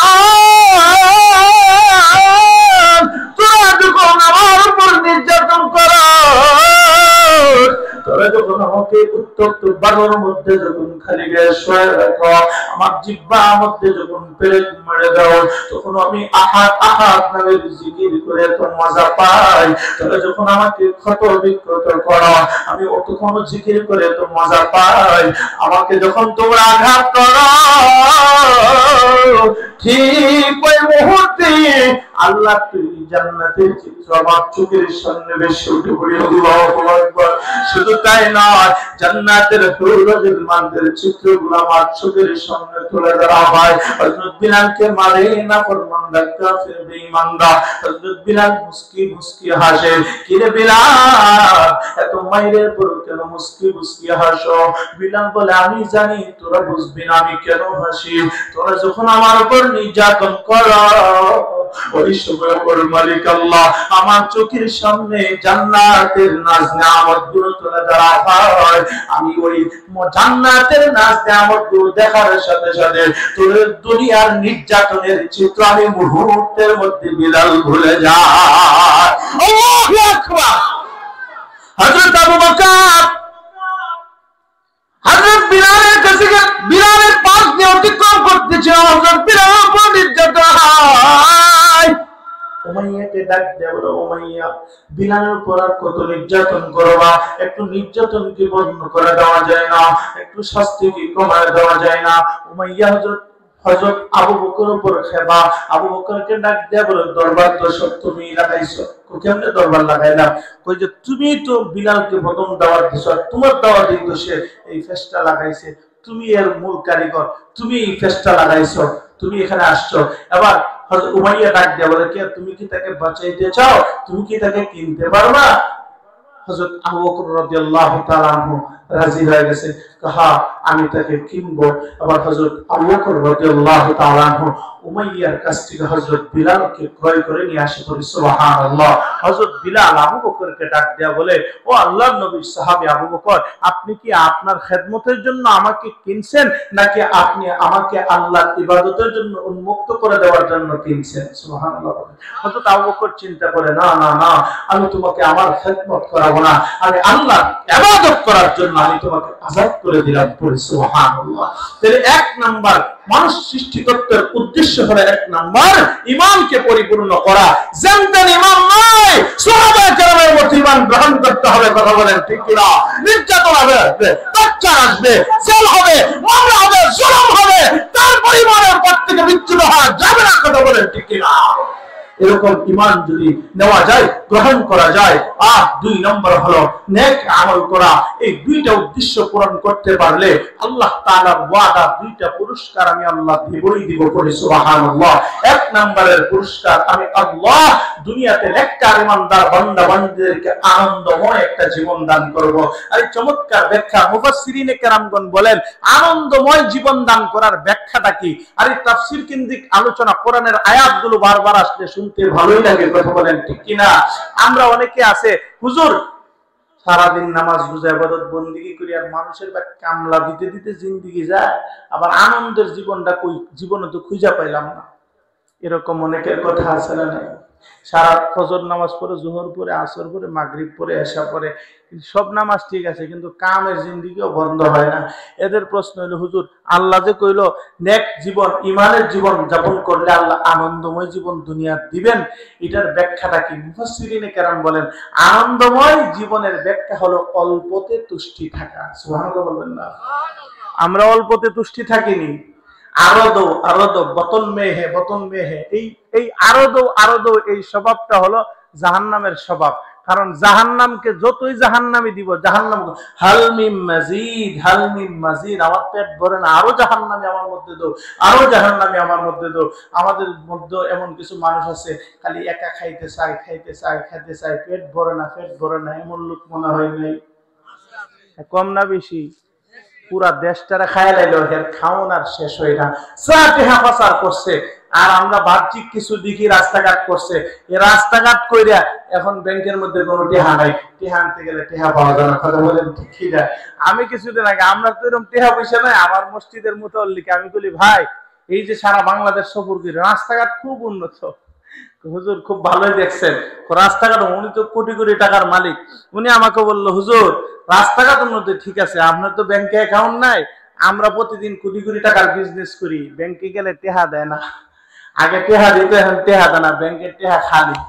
এজন্য আমরা আমাদের চর্ম চোখকে দেখি না, এমন কাম করে গেছে, সব ফিরে গেছে, ডোলার কোনো তলা নাই। কথা বল ঠিক কিনা?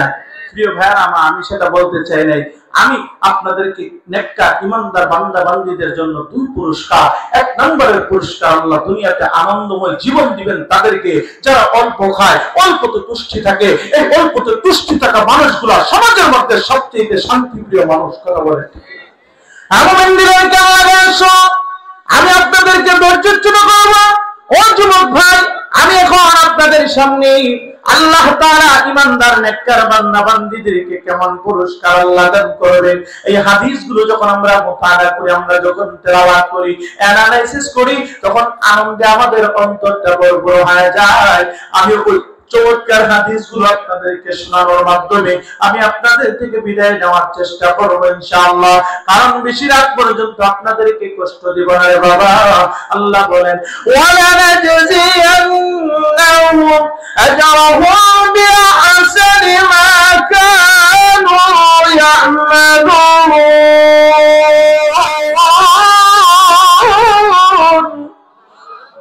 আল্লাহ রাব্বুল আলামিন বলেন, অবশ্যই অবশ্যই আমি আল্লাহ আমার নেককার ইমানদার বান্দা বান্দীদের জন্য আমি আল্লাহ নয়ন অবিরাম পুরস্কার রেখে দিয়েছি। আমার নেককার ইমানদার বান্দা বান্দীরা দুনিয়াতে যা আমল করবে এইগুলোকে হাজার গুণে, লক্ষ গুণে, কোটি গুণে বাড়াইয়া আমি আল্লাহ প্রকারে থেকে পুরস্কার দান করব। কেমন পুরস্কার দান করবেন আল্লাহ বলেন, ফালা তা'লামু নাফসুম মা উখফিয়া লাহুম মিন কুররাতি আ'য়ুন। আল্লাহ বলেন, আমি আল্লাহ আমার নেককার ইমানদার বান্দা বান্দীদের জন্য এমন নয়ন অবিরাম জিনিস আমি আল্লাহ প্রস্তুত করে রেখে দিয়েছি যা দুনিয়ার কোনো মানুষ জানে না। হাদিসে কুদসিতে আল্লাহ বলেন, আ'দাতু লিইবাদিয়াস সালিহিন মা লা আইনুন রাআত ওয়ালা উযুনুন সামিআত ওয়ালা খাতারা আলা কলবি বাশার।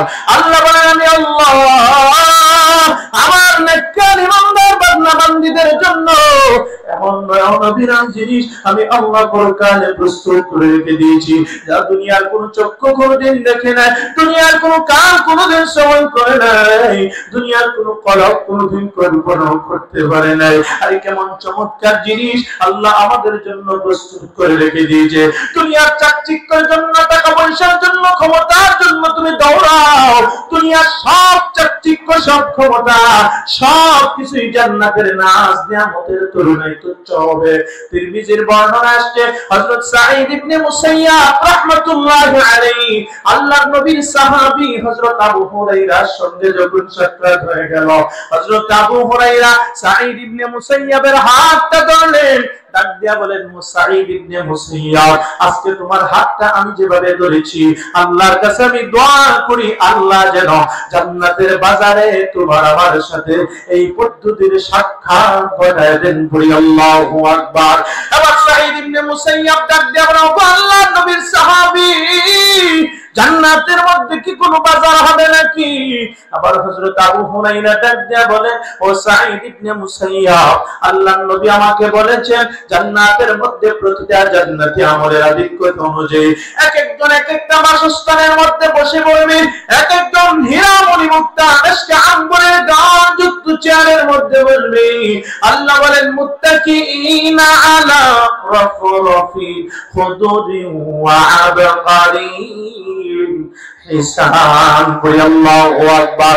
রাফরাফ নামক চেয়ারের মধ্যে জান্নাতীরা বসবে, আমলের আধিক্যতা অনুযায়ী বসে পড়বে।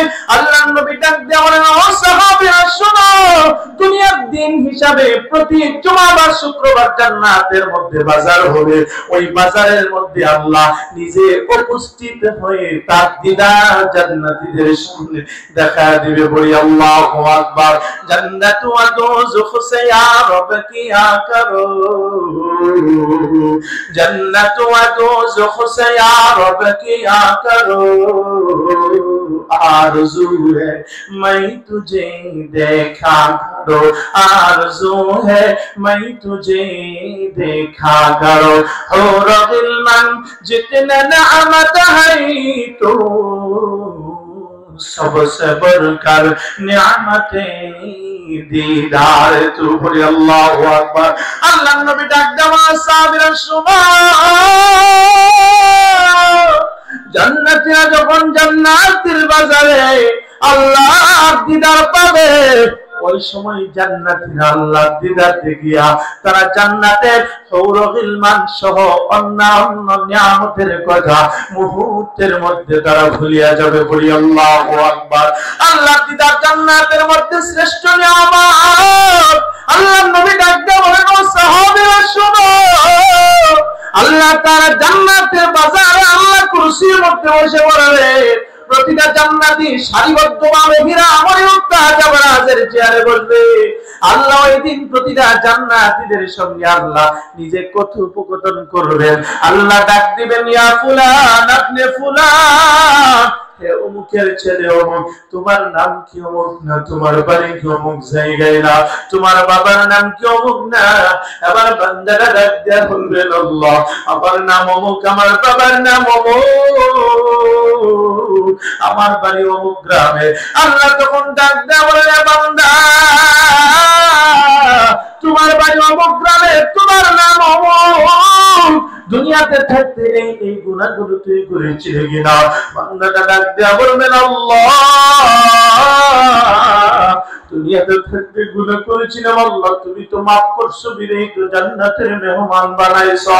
এবার আল্লাহ ডাক দিয়া বলবেন, রে বান্দা দুনিয়াতে গুনাহ করছিলাম, মাফ করছো, বিদায় তো জান্নাতের মেহমান বানাইলাম। নবী ডাক দিয়া বলেন, ও সাহাবীরা শোনো, যেদিন আল্লাহ প্রতিটা জান্নাতীদের সঙ্গে কথোপকথন করতে থাকবে, ঠিক ওই মুহূর্তে আকাশ থেকে সুন্দর জবরদনের ঘুরি ঘুরি বৃষ্টি জান্নাতীদের উপর বর্ষণ হতে থাকবে। বলি আল্লাহু আকবার।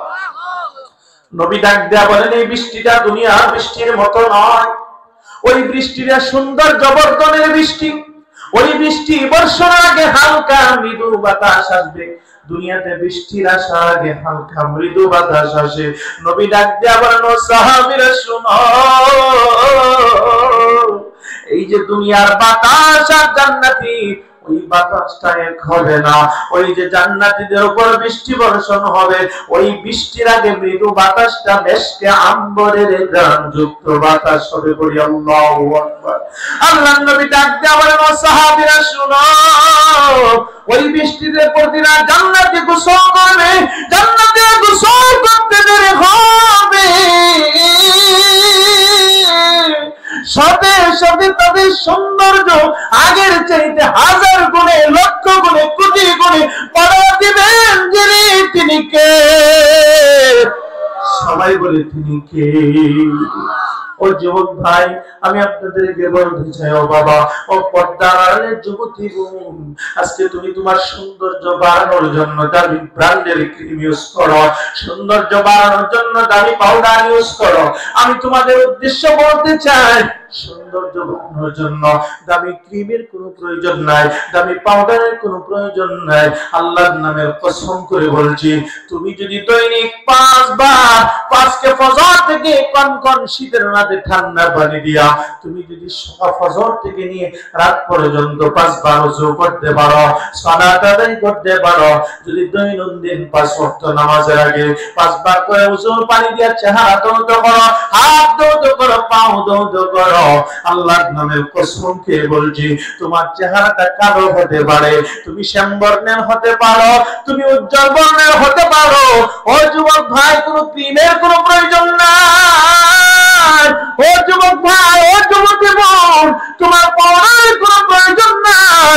যদি দৈনিক 5 বার ওযুর পানি তোমার চেহারায় লাগাইতে পারো, যদি ওযুর পানি তোমার হাতে লাগাইতে পারো, যদি তুমি তোমার পায়ে লাগাইতে পারো, তোমার দামি ক্রিমের কোনো প্রয়োজন নাই। যদি 5 ওয়াক্তের সালাত আদায় করতে পারো, চেহারাটা কালো হওয়ার পরেও তোমার চেহারার দিকে যে মানুষ তাকাইবে, কেমন জানি তোমার চেহারা একটা নূরের ঝলক দেখা যাবে। কথা বলেন ঠিক কি না? কেমন জানি তোমার চেহারার মধ্যে একটা মায়া মায়া দেখা যাবে। ও যুবতী বোন, তুমি যদি 5 ওয়াক্তের নামাজের আগে 5 বার ওযুর পানি তোমার চেহারায় লাগাইতে পারো, তুমি কালো হতে পারো, যেই চেহারাটা তোমার দিকে তাকাইবে তার দিলের ভিতরে একটা মায়া মহব্বতের টান তোমার দিকে তৈরি করে দিবে। যিনি তিনি কে? আর জোরে বলি তিনি কি? ও বাবা, আমি আপনাদেরকে বলতে চাই, এখানে যারা যুবক আছে, যারা আমার বাবার বয়সী আছে, দুইটা হাত আল্লাহকে দেখায় দেয়। ও আল্লাহ, আমরা যে যুবক ভাইরা হাত উঠাইছে, আল্লাহ তাদেরকে 5 ওয়াক্তের নামাজি হিসাবে কবুল করে নাও। আল্লাহ আজকে ফজর থেকে আল্লাহ ওযুর পানি চেহারায় লাগানোর তৌফিক দান করে দাও। আল্লাহ হারাম হালাল বেঁচে জিন্দেগি পরিচালনার তৌফিক দান করে দাও।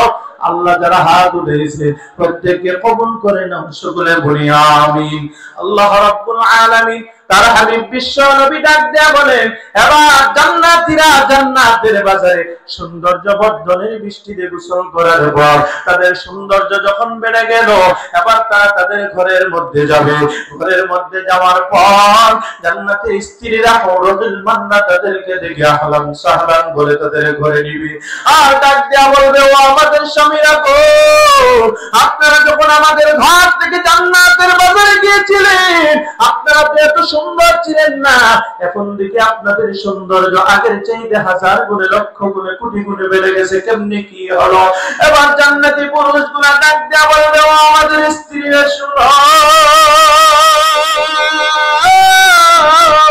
তোমরা কি জানো না আমরা আল্লাহর দিদারে জান্নাতের বাজারে গিয়েছিলাম, আমাদের সাথে যখন আমাদের মালিক আল্লাহ কথোপকথন করতেছিল, ঠিক ওই মুহূর্তে আল্লাহ নূরের তাজাল্লি,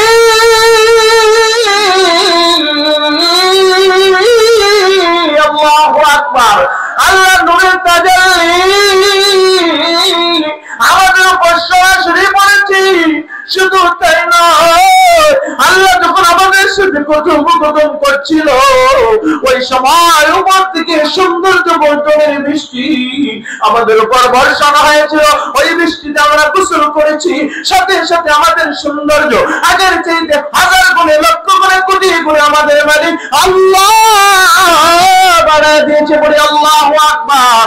ও যুবক ভাই, ও পর্দানের মা, ও যুবতী বোন, ওই যে আখিরাতে এত নাজ নিয়ামতের জান্নাত, ওই জান্নাতের পুরুষগুলা তাদের স্ত্রীদের দিকে তাকাইবে, স্ত্রীদেরকে ডাক দেয়া বলবে, ও আমাদের স্ত্রীরা গো, তোমরা তো আমরা যখন ঘর থেকে গিয়েছিলাম এত সুন্দর ছিলে না, এখন তোমাদের সৌন্দর্য এত বেশি বেড়ে গেল কেন? কারণ কি?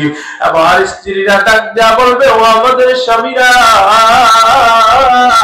আপনারা যখন জান্নাতে আল্লাহর বাজারে, জান্নাতের বাজারে আল্লাহর দিদারে গিয়েছিলেন, আমরা তখন ঘরে বসে থাকি না, আমরা ঘর থেকে বের হয়ে জান্নাতের বাগানে গিয়েছিলাম, উদ্যান সমূহে গিয়েছিলাম, দৌড়াইতেছিলাম, খেলতেছিলাম, নাচতেছিলাম। আমরা যখন সেখানে খেলাধুলা করতেছিলাম, ঠিক ওই মুহূর্তে হঠাৎ করে আকাশ থেকে সৌন্দর্য বর্ধনের বৃষ্টি আমাদের উপর বর্ষণ হয়েছিল। আমরা গোসল করেছি, সাথে সাথে আমাদের সৌন্দর্য আগের চাইতে 1000 গুণে, লক্ষ গুণে, কোটি গুণে আমাদের মালিক আল্লাহ বাড়ায় দিয়েছেন। পড়ি আল্লাহু আকবার। ও যুবক ভাই, কত নাজ নিয়ামতের কথা শুনবা। এগুলো যখন বলি, নিজে যখন মোতাআলা করে আনন্দ অন্তরটা বড় বড় হয়ে যায়।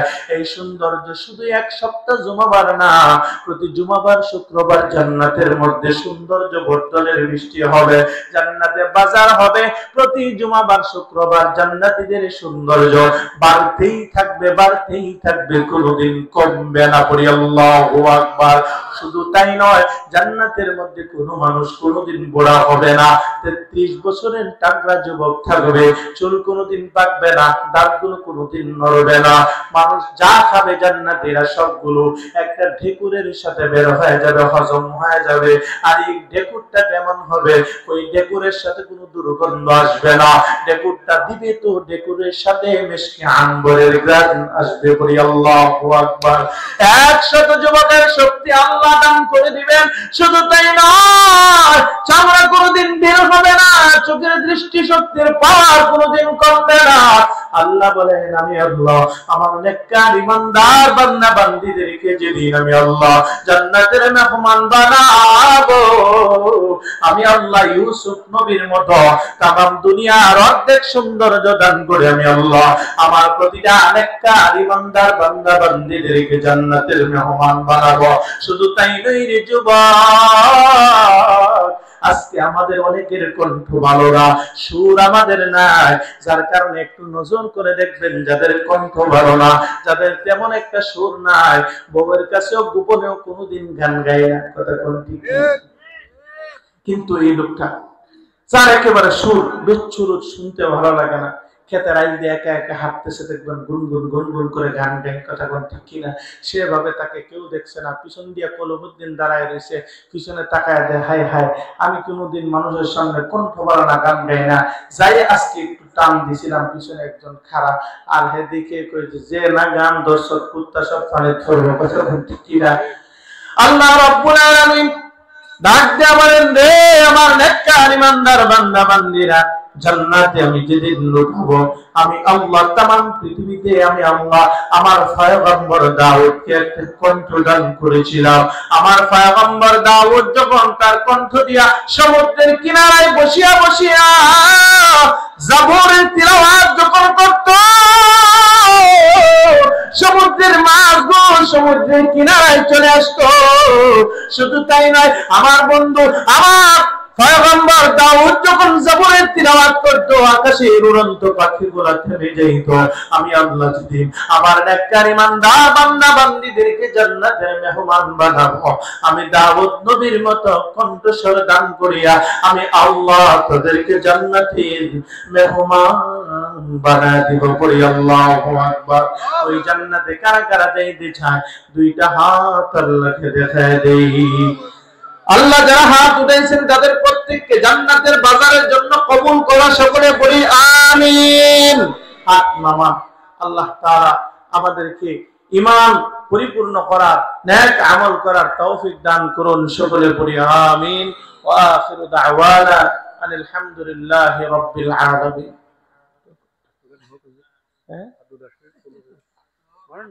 হ্যাঁ আরো চলতো।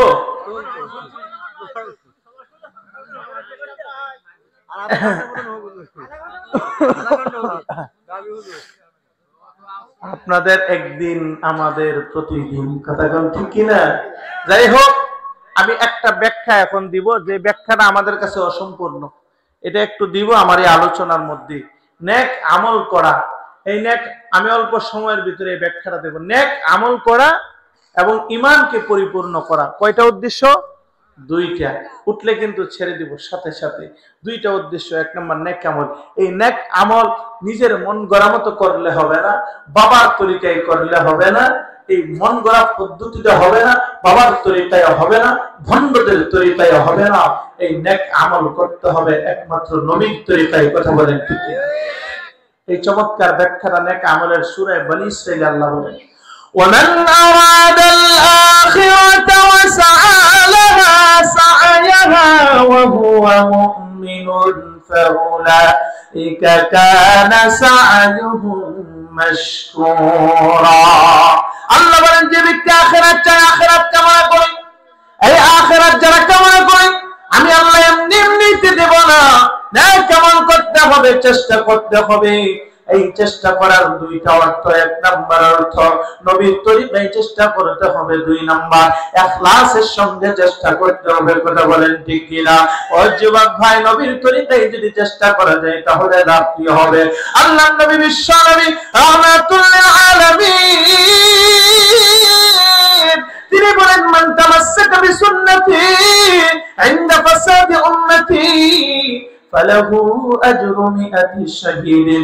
যে ব্যক্তি আমার একটা সুন্নতকে আঁকড়ে ধরে রাখবে, যে ব্যক্তি আমার একটা হারিয়ে যাওয়া সুন্নতকে আঁকড়ে ধরে রাখবে, আল্লাহর নবী বলেন ফালাহু আজরু মিআতি শাহীদিন, 100 গলা কাটা শহীদের সওয়াব আল্লাহ তার আমলনামায় দান করে দিবেন। বলে সুবহানাল্লাহ। নবীর তরিকায় সুন্নাত পালন করলে কি লাভ হবে? আল্লাহর নবী বলেন, ইন্নাল্লাহ فرض صيام رمضان وسننت لكم قيامه فمن صامه وقامه إيمانا واحتسابا خرج من ذنوبه كيوم ولدته أمه। ألا النبي الشامي على كل العالمين তিনি বলেন আল্লাহ তাআলা আমার উম্মতের জন্য রমজান মাসের দিনের বেলা রোজাকে ফরজ করে দিয়েছেন, আর আমি নবী ওয়াসানানতু লাকুম কিয়ামাহু রাতের বেলায় তারাবির সালাতকে আমি নবী সুন্নাত করে দিয়েছি। বলি আল্লাহু আকবার। যে ব্যক্তি ঈমানের সাথে সওয়াবের উদ্দেশ্যে দিনের বেলায় রোজা রাখবে, রাতের বেলায় আমি নবীর সুন্নাত তারাবির সালাত আদায় করবে, আল্লাহর নবী ডাক দেয়া বলেন নবজাতক সন্তানটা মায়ের পেট থেকে দুনিয়াতে আসার সময় যেমনিভাবে তার কোনো গুনাহ থাকে না, আমার বান্দা যে উম্মত দিনের বেলায় রোজা রাখবে, রাতের বেলায় তারাবির সালাত আদায় করবে, আল্লাহ তাআলা ওই বান্দাটাকেও নবজাতক বাচ্চার মতো নিষ্পাপ বানায় দিবে। বলি আল্লাহু আকবার। ও যুবক ভাই, আজকে কেউ মানে আক্রোশী, কেউ মানে দেওয়ানবাগি, কেউ মানে মানিকগঞ্জি, এক একজন এক এক ভণ্ডদের তরিকায় যেমনি মনে চাই দিনটাকে সেমনি চালাই। কথা বলেন ঠিক কিনা? ও বাবা, আমরা নবীর তরিকা কেমনে মানবো? নবীর তরিকা মানবো হাক্কানি আলেম উলামায়ে কেরামের মধ্যে নবীর তরিকা মানবো, ভণ্ডদের তরিকায় নবীর তরিকা হবে না। কথা বলেন ঠিক কিনা? সেই হাদিসের আলোকে নবীর তরিকা মানবো। আর মন গড়া পদ্ধতিতে নবীর তরিকা যদি কেউ মানে, ওই মানুষটা সারা জীবন নামাজ পড়ার বড় অকৃতকার্য করে দিবেন যিনি তিনি কে। এবং ইন্দিনের কেন লাগায় শোনো, নবীর তরিকা কেন মানবো, নবীর পদ্ধতি কেন মানবো? কারণ এই পৃথিবীতে নবীর চেয়ে আমাদের আপনার কথা বলেন ঠিক কিনা? আমার মা আমাকে যতটুকু না ভালোবাসে, আমার বাবা আমাকে যতটুকু না ভালোবাসে, আমার বন্ধু বান্ধব, আমার নেতা, আমার নেত্রী আমাকে আপনাকে যতটুকু না ভালোবাসে, মায়ার নবী ডাক দেয়া বলে উম্মতের দল, আমি নবী তোর মায়ের চাইতে তোকে বেশি ভালোবাসি। ও আমার উম্মত, আমি নবী তোর বাবার চাইতে, তোর বোনের চাইতে, তোর ভাইয়ের চাইতে, তোর বন্ধুর চাইতে, তোর নেতা নেত্রীর চাইতে আমি নবী আমার উম্মতকে সবচেয়ে বেশি ভালোবাসি। ও উম্মতের দল, والله لا يؤمن أحدكم حتى أكون أحب إليه من والده وولده والناس أجمعين। যতক্ষণ পর্যন্ত তোমাদের মায়ের চাইতে, তোমাদের বাবার চাইতে, সন্তান সন্ততির চাইতে, তোমাদের সম্পত্তির চাইতে যতক্ষণ পর্যন্ত না আমি নবীকে সর্বোচ্চ পর্যায়ের মহব্বত আর ভালোবাসা দিতে না পারবে, পৃথিবীর কোন মানুষ পরিপূর্ণ ঈমানের অধিকারী হতে পারে না। কথা বলেন ঠিক কিনা? স্পষ্ট ভাষায় ঘোষণা করছি, কেউ যদি আমার মাকে গালি দেয় আমি তাকে ছেড়ে দিয়ে মাফ করে দিতে পারি, কেউ যদি আমার বাবাকে নিয়ে গালি দেয় আমিও তাকে ছেড়ে দিয়ে মাফ করে দিতে পারি, কেউ যদি আমার বন্ধু বান্ধব, আমার ভাই, আমার বোনকে নিয়ে গালি দেয় প্রয়োজনে আমি তাকে ছেড়ে দিয়ে মাফ করে দিতে পারি। আল্লাহর নামে শপথ করে বলছি, কেউ যদি আমার নবীর সম্মান ইজ্জত যদি ক্ষুণ্ণ করতে চাই, কোন রাষ্ট্রে কোন রাম আর বাম যদি আমার নবীর সম্মান ইজ্জতকে ক্ষুণ্ণ করে আমার নবীর নামে কটূক্তি করতে চাই, জীবনের সর্বোচ্চ শক্তি দিয়ে তাকে প্রতিহত করেই ছাড়বো। কথা বলেন ঠিক কিনা? তাকবীর, তাকবীর। আল কোরআনের আলো, আল হাদিসের আলো, নারে তাকবীর। নবীকে গালি দেওয়া কি পরিমাণ অপরাধ আল্লাহর নবী স্পষ্ট ঘোষণা করেছেন। ফতহে মক্কার দিন নবীজি সাধারণ ক্ষমা ঘোষণা করেছেন, আপনারা জানেন কিনা? আল্লাহর নবী ফতহে মক্কার দিন সাধারণ ক্ষমা ঘোষণা করেছেন। আল্লাহর নবী বলেছেন আজকে যারা হেরেমের সীমানার ভিতরে অবস্থান করবে তারা আজকে নিরাপত্তা লাভ করবে। শুধু তাই নয়, নবীজি বলেছেন আজকে যারা আবু সুফিয়ানের ঘরে অবস্থান করবে তারাও আজকে নিরাপত্তা লাভ করবে। আজকে যারা আবু সুফিয়ানের স্ত্রী হিন্দার ঘরে অবস্থান করবে তারাও আজকে ফতহে মক্কার দিন নিরাপত্তা লাভ করবে। নবীজি সাধারণ ক্ষমা ঘোষণা করেছেন। আল্লাহর নবী সাধারণ ক্ষমা ঘোষণার দিনে স্পষ্ট ভাষায় দেবত্বহীন করতে ঘোষণা করেছেন। আজকে সাধারণ ক্ষমা ঘোষণার দিনে আমি নবী বলছি, যে সমস্ত কুরআনদার, যে সমস্ত সাতেবের রাসূল আমি নবীকে গালি দিয়েছে, আমি নবীকে কষ্ট দিয়েছে, যারা আমাকে নিয়ে কটূক্তি করেছে, ওই সমস্ত কুরআনদার আজকে সাধারণ ক্ষমা ঘোষণার দিনে তারা যদি আজকে কাবার গ্রেফতার অবস্থায় দাঁড়িয়ে থাকে, সে অবস্থায় তাদেরকে হত্যা করা হবে। মান সাব্বানা বিজ্ঞান ফাকরুহু, নবীকে গালি দেওয়ার একমাত্র শাস্তি মৃত্যুদণ্ড, বিকল্প কোনো শাস্তি হতে পারে না। কথা বলেন ঠিক কিনা?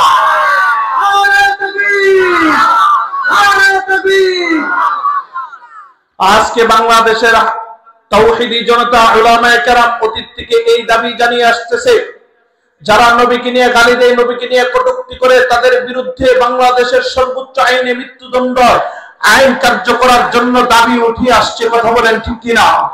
অতীত থেকে উলামায়ে কেরাম এই দাবি উঠে আসছে বাংলাদেশের সংবিধানে সর্বোচ্চ আইনে মৃত্যুদণ্ডের শাস্তি কায়েম করার জন্য, কিন্তু অতীতের সরকার এই দাবিকে কখনোই তারা পূরণ করে নেই। এই স্বাধীন বাংলায় স্পষ্ট ভাষায় ঘোষণা করছি, আজ থেকে আমার নবীকে নিয়ে কোন নাস্তিক রাম বাম তারা যদি আমার নবীর সম্মান ইজ্জত যদি আঘাত করতে চাই, আমার নবীকে নিয়ে যে কটূক্তি করতে চাই, আমরা এই দাবি উঠাবো বাংলাদেশের সর্বোচ্চ আইনে তাদের মৃত্যুদণ্ডের শাস্তি কায়েম করতে হবে। কথা বলেন ঠিক কিনা? নারে তাকবীর, নারে তাকবীর। আল কোরআনের আলো, আল হাদিসের আলো, হুঁশিয়ার সাবধান, ইসলামের শত্রুরা। নারে তাকবীর। নবীজি ভালোবাসা আমাদের ঈমান, আমাদের জান্নাত। কথা বলে ঠিক কিনা? নবীর প্রতি সর্বোচ্চ রেসপেক্ট, সম্মান, মহব্বত আর ভালোবাসা ছাড়া একজন মুমিন জান্নাতে যাবে তো দূরের কথা, জান্নাতের সুঘ্রাণ কোনোদিন পেতে পারে না। কথা বলেন ঠিক কিনা? এখন প্রশ্ন করতে পারেন, হুজুর এমন কি ভালোবাসা নবী আমাদেরকে দেন যে নবীর জন্য, নবীর ভালোবাসার জন্য জীবন দিয়ে দিতে হবে প্রয়োজনে? এমন কি উপকার নবী আমাদেরকে করেন জানার দরকার আছে না? নাই। এই হাদিসটা বলবো, বলার মধ্য দিয়ে আলোচনা শেষ করে ফেলবো। হাদিসটা হলো এমন, এই দুনিয়া যেদিন কিয়ামত হয়ে যাবে, মানুষগুলোকে যখন ইসরাফিলের দ্বিতীয় সিংহার ফুৎকারে কিয়ামতের মাঠে যখন মানুষগুলো উঠবে, হাশরের মাঠে যখন দৌড়াইতে থাকবে, আল্লাহর নবী বিশ্ব নবীকে সাহাবীরা প্রশ্ন করে, ইয়া রাসূলুল্লাহ, আউয়ালিন থেকে আখিরিন পর্যন্ত সমস্ত মানুষগুলো যেদিন হাশরের ময়দানে হাজির থাকবে, ওই দিন আপনি নবীকে আমরা কোথায় খুঁজে পাবো? নবীজি বলেন, তিনটা জায়গায় খুঁজে পাইবা। কয়টা জায়গা? সবাই বলেন কয় জায়গা? সাহাবায়ে কেরাম জানতে চাইছে, আমি আপনাদেরকে বলছি এই তিনটা জায়গায়, যে তিন জায়গায় নবী থাকবেন সেই জায়গাগুলোর ঠিকানা আমাদের জানা দরকার আছে না? নাই। কার কার নাই দুইটা হাত দেখে? আচ্ছা, আল্লাহর নবী রাহমাতুল্লাহ সাহাবীদেরকে ডাক দাও, সাহাবীরা শোনাও, তিনটা জায়গায় তোমরা আমাকে খুঁজিয়া পাইবা।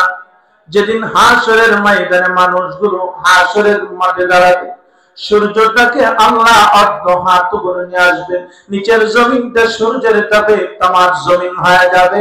আল্লাহর নবী বলেন, সূর্যটার 100 ছিদ্র ওই দিন ওপেন করে দেওয়া হবে। আজকে তাম পৃথিবীতে বিজ্ঞানের তথ্য অনুযায়ী 9,30,00,000 মাইল দূরে সূর্য। এই 9,30,00,000 মাইল দূর থেকে সূর্যের 100 ছিদ্র থেকে একটা ছিদ্র দিয়ে আলো দেয়। এই আলো চৈত্র মাসে দ্বীপ প্রহরের সময় কৃষকেরা সহ্য করতে পারে না। কথা বলেন ঠিক কিনা? কিয়ামতের ময়দান মানুষগুলো একদিন দুই দিন নয়, 50,000 বছর পর্যন্ত হাশরের মাঠে দাঁড়িয়ে থাকবে। মায়ার নবী ডাক দেয়া বলেন, ও সাহাবীরা শোনো, সূর্যের তাপে পাপিষ্ঠদের মাথার মগজ গলিয়া গলিয়া নাকের ছিদ্র দিয়া বের হয়ে যাবে। শুধু তাই নয়, দেখুন মানুষের জিহ্বাটা কুকুরের মতো বের হয়ে পড়বে। আল্লাহ নবী সাহাবীদেরকে ডাক দেয়া বলেন, ও সাহাবীরা, তামাম হাশরের ময়দানে এক ফোঁটা পানির কোনো ব্যবস্থা হবে না। মানুষের কলিজা ফেটে যাওয়ার উপক্রম হয়ে যাবে, কিন্তু কারো কলিজা ফেটে কোনো মানুষ মারা যাবে না। কারণ ওই হাশরের ময়দানে আল্লাহ যখন দ্বিতীয়বার জীবন দান করবেন, আর কোনোদিন মৃত্যু নাই। আবার নবী ডাক দেয়া বলেন, ও সাহাবীরা, যেই দিন পরিস্থিতি এমন হয়ে যাবে, ওই কঠিন দিনে আমি নবীকে তোমরা হাউজে কাউসারের পারে আমি নবীকে খুঁজিয়া পাইবা। পড়ি আল্লাহু আকবার। সাহাবীরা ডাক দেয়া বলেন, ইয়া রাসূলুল্লাহ, ইয়া হাবিবাল্লাহ, ওগো নবীজি, আপনি কেন হাউজে কাউসারের পরে দাঁড়িয়ে থাকবেন? নবী ডাক দাও, সাহাবীরা শোনো, আমি এই জন্য হাউজে কাউসারের পানি দাঁড়িয়ে থাকবো, কারণ আমার উম্মতদেরকে হাউজে কাউসারের পানি পান করে দেওয়ার জন্য আমার হাত থেকে আমার যে উম্মতটা এক গ্লাস হাউজে কাউসারের পানি পান করবে। নবী বলেন, লা ইয়াযমাউ হাত্তা ইয়াদখুলাল জান্নাহ, জান্নাতে যাওয়ার আগ পর্যন্ত একটা মুহূর্তের জন্য তার পানির পিপাসা লাগবে না। আল্লাহু আকবার। এবং দিলেন কেমন সময়, যেদিন হাউজে কাউসারের পারে আমার মা দাঁড়ায় থাকে না, আমার বাবা দাঁড়ায় থাকে না, আমার বন্ধু বান্ধব দাঁড়ায় থাকে না, আমার নেতা খেতাও দাঁড়ায় থাকে না, আমার ভাইটাও পালায় যায়। আল্লাহ বলেন ইয়াউমা ইয়াফিউল মারউ মিন আখিহি। আল্লাহু আকবার। কিয়ামতের ময়দানে ভাই ভাইকে দেখে পালিয়ে যাবে, স্ত্রী স্বামীকে দেখে পালিয়ে যাবে। যেই দিন একজন আরেকজনকে দেখে পালানোর হিড়িক পড়ে যাবে, আল্লাহ নবী সেই কঠিন দিন উম্মতকে বলে যায় না, বলি আল্লাহু আকবার। সাহাবীরা ডাক দিয়া বলেন ইয়া রাসূলুল্লাহ, ইয়া হাবিবাল্লাহ, আপনাকে যদি হাউজে কাউসারের পরে খুঁজিয়া না পাই কোথায় তালাশ করব? নবী ডাক দিয়া বলেন ও সাহাবীরা, ওয়া নাদাউল মাওয়াজিনাল কিসত লিয়াউমিল কিয়ামা ফালা তুযলামু নাফসুন শাইআ। আল্লাহ কিয়ামতের ময়দানে আল্লাহ একটা মানুষের আমল নামাগুলো মাপার জন্য মিজান দাঁড় করাবেন, আল্লাহ ইনসাফের মানদণ্ড বিচারের জন্য দাঁড় করাবেন। ও সাহাবীরা, আমি মিজানের পাল্লার ধারে থাকবো। সাহাবীরা ডাক দিয়া বলেন ইয়া রাসূলুল্লাহ, ইয়া হাবিবাল্লাহ, আপনি কেন মিজানের পাল্লার কাছে থাকবেন গো নবী?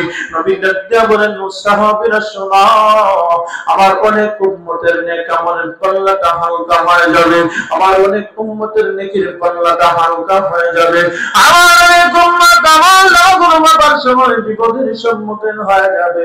আমি নবী এই জন্য দাঁড়িয়ে থাকবো, আমি নবী ওই মিজানের পাল্লার ধারে আমি চেষ্টা করব শাফাআতের মাধ্যমে আমার যে উম্মতের নেকির পাল্লাটা হালকা হয়ে যাবে, আমি নবী শাফাআতের মাধ্যমে চেষ্টা করব কিভাবে আমার উম্মতের নেকির পাল্লাটাকে ভারী করে দেওয়া যায়। বলি আল্লাহু আকবার। ইয়া ويلتنا ما لهذا الكتاب।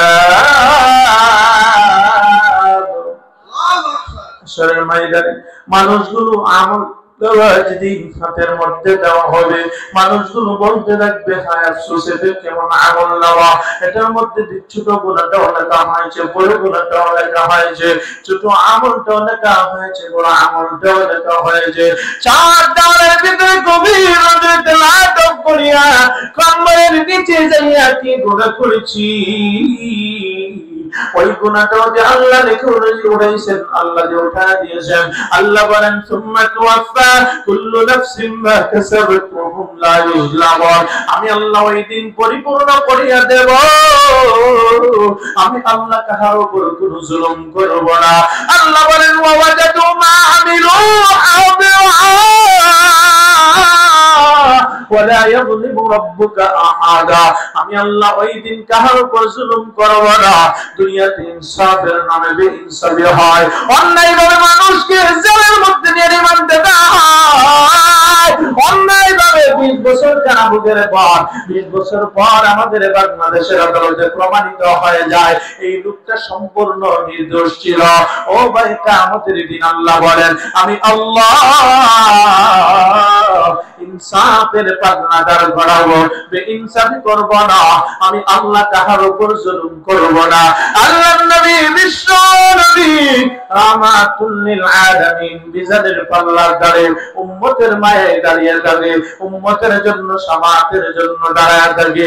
নবী ওই দিন আমাদের বুকে ভুলে যাবে না, যেদিন আমার মা আমাকে ভুলিয়া যায়, যেদিন আমার বাবা আমাকে ভুলিয়া যায়, যেদিন আমার বন্ধুটা আমাকে ভুলিয়া যায়, ওই মিজানের পাল্লার ধারে আল্লাহর নবী তার উম্মতকে একটা মুহূর্তের জন্য ভুলে যায় না। জীবন যদি দিতে হয় নেতার জন্য, নেত্রীর জন্য নয়, নবীর জন্য জীবন দিব। কথা বলেন ঠিক কিনা? আরে বেটা, নবীর জন্য জীবন দেওয়ার জন্য লম্বা জুব্বার লম্বা দাড়ির প্রয়োজন হয় না। আমি ভুলা বুরহানুদ্দিনে 3 দিন সফর করে আসছি, সেই ভুলার বুরহানুদ্দিনের কলেজ ইউনিভার্সিটির বাচ্চারা নবীর বিরুদ্ধে কটূক্তি করার প্রতিবাদে সিনাটান করে দাঁড়িয়েছিল, বুকের তাজা রক্ত দিয়ে জমিনকে প্রকঞ্চিত করেছে। আল্লাহর নবীর শাফাআত করতে দেরি পাইতে দেরি হবে না। কথা বলেন ঠিক কিনা? নবীর ভালোবাসায় স্কুল কলেজ ইউনিভার্সিটির যুবকরা জীবন দিতে পারে কি পারে না, এই ইতিহাস বাংলাদেশে আছে। কথা বলেন ঠিক কিনা? নবীর জন্য কেন প্রয়োজনে জীবন দিতে হবে? 3 নাম্বার, নবী বলেন সাহাবীরা বলে, ইয়া রাসূলুল্লাহ, মিজানের দ্বারে যদি না পাই কোথায় খুঁজিয়া পাবো? নবী বলেন, ও সাহাবীরা শোনো, হাসরের মাঠ থেকে প্রতিটা মানুষ জান্নাতে যেতে চায়। এই জান্নাতে যাওয়ার ক্ষেত্রে প্রতিবন্ধক হলো জাহান্নাম। এই জাহান্নামের দূরত্ব হলো 30,000 বছরের রাস্তা। প্রতিটা মানুষ জান্নাতে যেতে চাই, তো কিভাবে যাবে? এই জন্য আল্লাহ তাআলা একটা সেতু নির্মাণ করবেন, পরিচিত সবাই জানি ফুলসিরাতের ব্রিজ।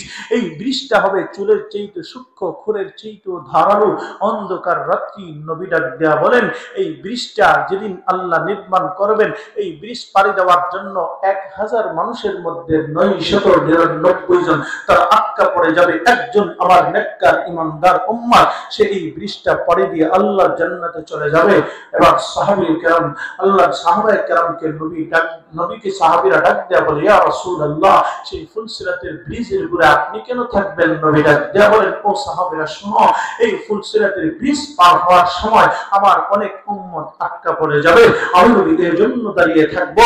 আমার যে উম্মতগুলো আটকা পড়ে যাবে, আমি তাকে শাফাআতের মাধ্যমে আমি নবী চেষ্টা করব কিভাবে ফুলসিরাতের ব্রিজ পার করাইয়া আল্লাহর জান্নাত পর্যন্ত পৌঁছে দেওয়া যায়। বলি সুবহানাল্লাহ। এই জন্য এই কথাগুলো, হাদিসটা আমাদের সামনে আসলে তখন আর যুক্তি, দলিল, আদিল্লা সব কিছুই প্রমাণ করে জীবন যদি দিতে হয়, প্রয়োজনে নবীর জন্য জীবন, কথা বলেন ঠিক কিনা? এই জীবনটাকে সার্থক করে দিবেন যিনি, তিনি কে? তাহলে চেষ্টা করার মতো চেষ্টা করা, নেক আমল করার একটা অর্থ হলো নবীর তরিকায় করতে হবে। কার তরিকায়? 2 নম্বর, ওয়াসাআলাহা সাইয়াহা, ইখলাস থাকতে হবে। কি থাকতে হবে? ইখলাস। এই জায়গায় আমরা অনেকে ধরা খেয়ে যায়। ছোট্ট একটা হাদিসের অংশ বলার মধ্য দিয়ে আমি বোঝানোর চেষ্টা করব যে ইখলাস জিনিসটা কি। আমরা চারটিখানি খামখেয়ালি করি। একজন চক্কর দিতেছে, একজন ফোন দিছে বাংলাদেশ থেকে, হয় যে একটু অপেক্ষা করো, আরেকটা চক্কর দিলে হাজিরা লাগাই দিবা। এরকম হাজি পোস্টারে লাগানোর জন্য হজ করে, এই উদ্দেশ্য অনেক হাজি আছে না নাই? নবীজি সাহাবীদের উপস্থিতিতে বলতেছে, ও সাহাবীরা, তোমরা নিয়ে আমি অন্য কোনো ব্যাপারে এত ভয় পাই না, একটা ব্যাপারে সবচেয়ে বেশি ভয় পাই আমি আমার সাহাবীদের উপর। নবী বলছেন, ব্যাপারটা কি? ব্যাপারটা বড় জটিল ব্যাপার। নবী বলতেছেন, ও সাহাবীরা, অন্য কোনো ব্যাপারে এত ভয় পাই না, একটা ব্যাপারে ভয় পাই। কি ব্যাপার এটা? ইন্না আখওয়াফা মা আখাফু আলাইকুম আশ-শিরকুল আসগর। শিরকে আসগরের ব্যাপারে আমি তোমাদের ব্যাপারে সবচেয়ে বেশি ভয় পাই। সাহাবীরা বলেন, ক্বালু ইয়া রাসূলুল্লাহ ওয়া মা শিরকুল আসগর? ইয়া রাসূলুল্লাহ, শিরকে আসগর, ছোট শিরক, এটা আবার কেমন? নবীজি বলেন, ক্বালা আর-রিয়া, এটা হলো লোক দেখানো ইবাদত, লোক দেখানো আমল, লোক দেখানো কাজ কারবার। এই কাজ মনে আমাদের মাঝে নাই। সবাই কয় না, আছে না নাই? ধরা খাবেন কি খাবেন না? আরে আপনাদের কথা কি, আমরাই তো অনেকে ধরা খেয়ে যাবো, কথা বলেন ঠিক কিনা? লোক দেখানো, দেখেন অনেকে শহীদ হবে, শহীদ হওয়াটা জাহান্নামে যাওয়ার কারণ হবে। অনেকে আলেম হবে, হাফেজ হবে, হাফেজ আলেম হওয়াটা জাহান্নামে যাওয়ার কারণ হবে। বহু দানবীর তার দান করাটা জাহান্নামে যাওয়ার কারণ হবে। বিষয়টা চারটিখানি কথা না। অনেক নামাজি নামাজ পড়াটা জাহান্নামে যাওয়ার কারণ হবে। অনেক হাজি হজ করাটা জাহান্নামে যাওয়ার কারণ হয়ে যাবে। অনেক সদকাকারী সদকা করাটা জাহান্নামে যাওয়ার কারণ হয়ে যাবে। কইতে পারেন, হুজুর বানায় বানায় কইতেছেন। না না, মুসলিম শরীফের বর্ণনায় জাহান্নামে সর্বপ্রথম বিচারের কাজ শুরু করবেন 3 শ্রেণীর লোক দিয়ে। কয় শ্রেণী? হাদিসটা মুসলিম শরীফের। 1 নাম্বার, শহীদকে ডাক দিবেন। শহীদ কাকে বুঝি আমরা? হয় আল্লাহর রাস্তায় কাফের বেঈমানদের বিরুদ্ধে যুদ্ধ করে সশস্ত্র মোকাবেলায় রক্তাক্ত হয়ে শাহাদাতের অমৃতসুধা পান করে মৃত্যুবরণ করলে আমরা ইসলামের পরিভাষায় তাদেরকে শহীদ বলি, কথা বলেন ঠিক কিনা? এইরকম যারা শহীদ হয়েছেন তাদেরকে আল্লাহ ডাকবেন। তাদের মধ্য থেকে কিছুকে আল্লাহ ডাকবেন, ডেকে আল্লাহ জিজ্ঞেস করবেন, বান্দা দুনিয়াতে 60-70 বছরের জিন্দেগি দিয়েছিলাম, আমার সন্তুষ্টির জন্য কি করেছো? আবার শহীদ জবাব দিবেন, আল্লাহ তোমার ইলাহি কালিমাতুল্লাহর জন্য, তোমার দ্বীনের জন্য আমি যুদ্ধ করেছি, কাফের বেঈমানদের সাথে শুধু যুদ্ধ করি নাই, আমি রক্তাক্ত হয়েছি, শুধু রক্তাক্ত হই নাই, আল্লাহ 1 পর্যায়ে আমি শাহাদাতের অভিনসতা পান করেছি শুধুমাত্র কেবলমাত্র তোমার দ্বীনের জন্য, আলা কালিমাতুল্লাহর জন্য, তোমার দ্বীনকে প্রতিষ্ঠার জন্য আমি জীবন দিয়েছি আল্লাহ, এটা তোমার সন্তুষ্টির জন্য করেছি।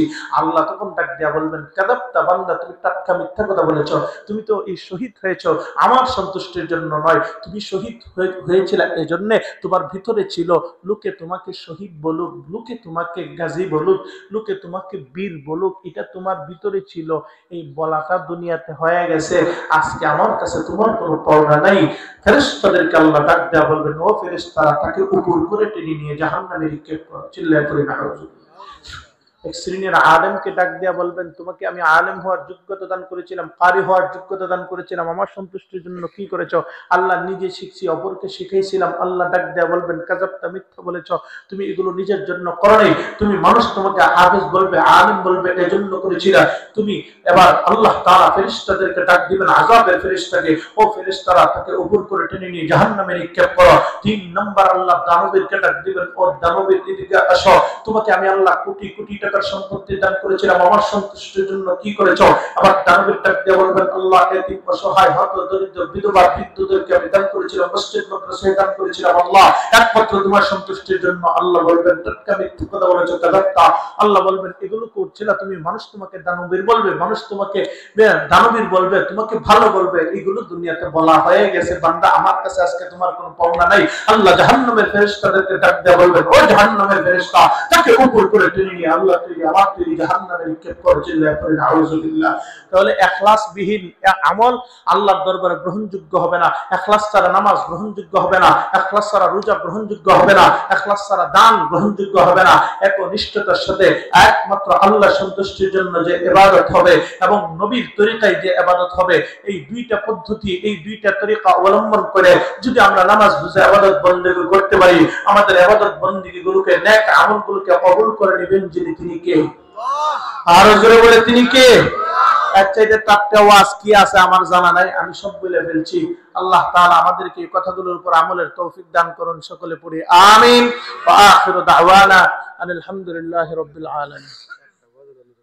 আল্লাহ, গজল গাইলে রাতের বেলায়, আমি গজল গাওয়া ছেড়ে দিছি, কমাই দিছি, কারণ আমি একটু তাফসীর কেন্দ্রিক আলোচনা করতে পছন্দ করি। সাজায়া দে রে তোরা, সাজায়া দে আমায়, সাজায়া দে রে তোরা, সাজায়া দে আমায়, সাদা কাপড় পরাইয়া মুর্দার খাটে শোয়াইয়া কান্দে করে নে, সাজায়া দে রে তোরা, সাজায়া দে আমায়, সাজায়া দে রে তোরা, সাজায়া দে। বরই পাতার গরম জলে গোসল করাইয়া, লুবানের সুবাস দিয়ে বাসর সাজাইয়া, বরই পাতার গরম জলে গোসল করাইয়া, লুবানের সুবাস দিয়ে বাসর সাজাইয়া, আমায় পাড়া পড়শি সবাই মিলে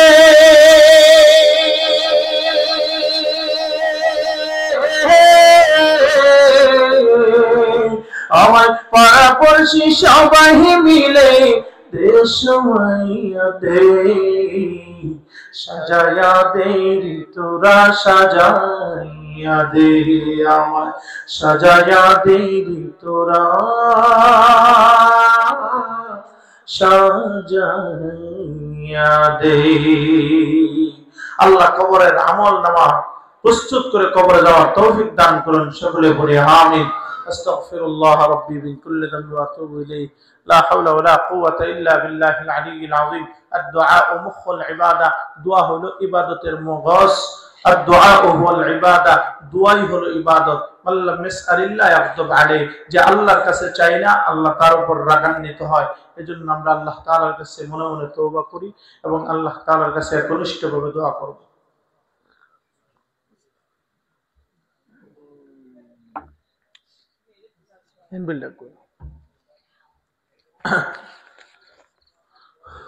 الحمد لله الذي هدانا لهذا وما كنا لنهتدي لولا أن هدانا الله ربنا آتنا في الدنيا حسنة وفي الآخرة حسنة وقنا عذاب النار رب ارحمهما كما ربياني صغيرا رب ارحمهما كما ربياني صغيرا রব্বুল আলামিন মেহেরবান আল্লাহ দয়াময় আল্লাহ আসমান জমিনের মালিক পাহাড় পর্বত নদী নালার মালিক গভীর রজনী আল্লাহ একটু নজর করে তাকায় দেখো তোমার মহব্বতের বান্দারা তোমার মহব্বতের বান্দা রব্বুল আলামিন যুবক ভাইরা আল্লাহ এই মজলিসের মধ্যে খাবারের জন্য আসে নাই খোলা আকাশের নিচে বসিয়া পড়ছে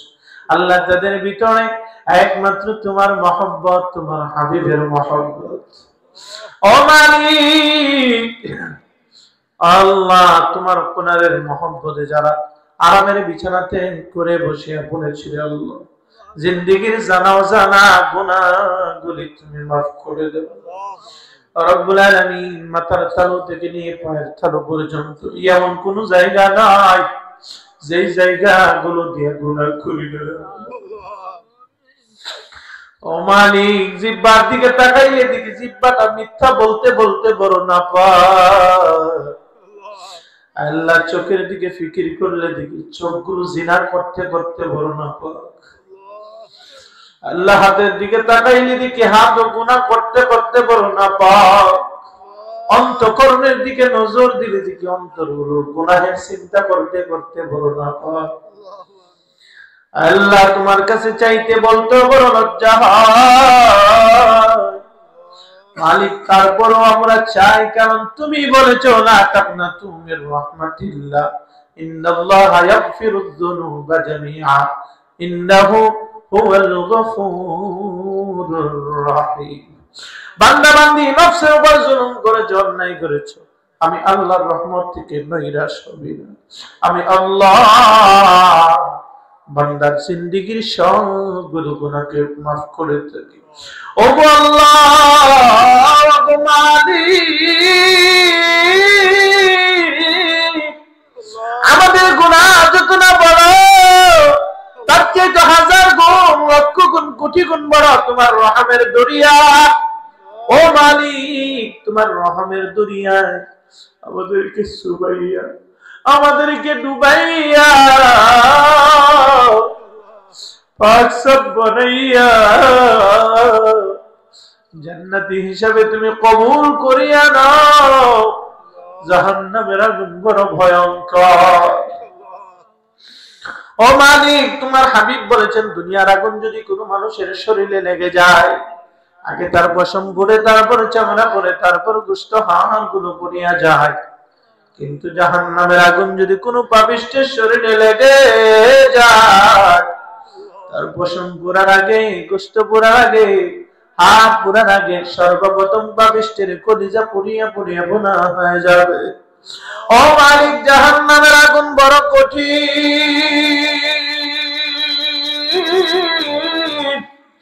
আমরা বড় দুর্বল তোমার আযাব বড় সবল মালিক তুমি না বড় মায়া করে বান্দা বানাইছো কেমনে জাহান্নামের আগুন দিয়া জ্বালাইবা ও মালিক তোমার লক্ষ কোটি গুণ মহব্বতের একাংশ দুনিয়ার মা বাবাকে দিয়েছো ছোটবেলায় দেখেছি আব্বা যদি রাগ করে ঘর থেকে তাড়ায় দেয় আমার ঘরে আর ঢুকবি না রাত যখন গভীর হয় মা ঘরের এক কোণা থেকে আরেক কোণায় ঘুষে ঘুষে করে কোনো কাম নাই কিন্তু মায়ের চোখে ঘুম নাই কারণ মা জানে আমার কুকাটা এখনো বাহিরে ঘোরাফেরা করছে ও মালিক ও আল্লাহ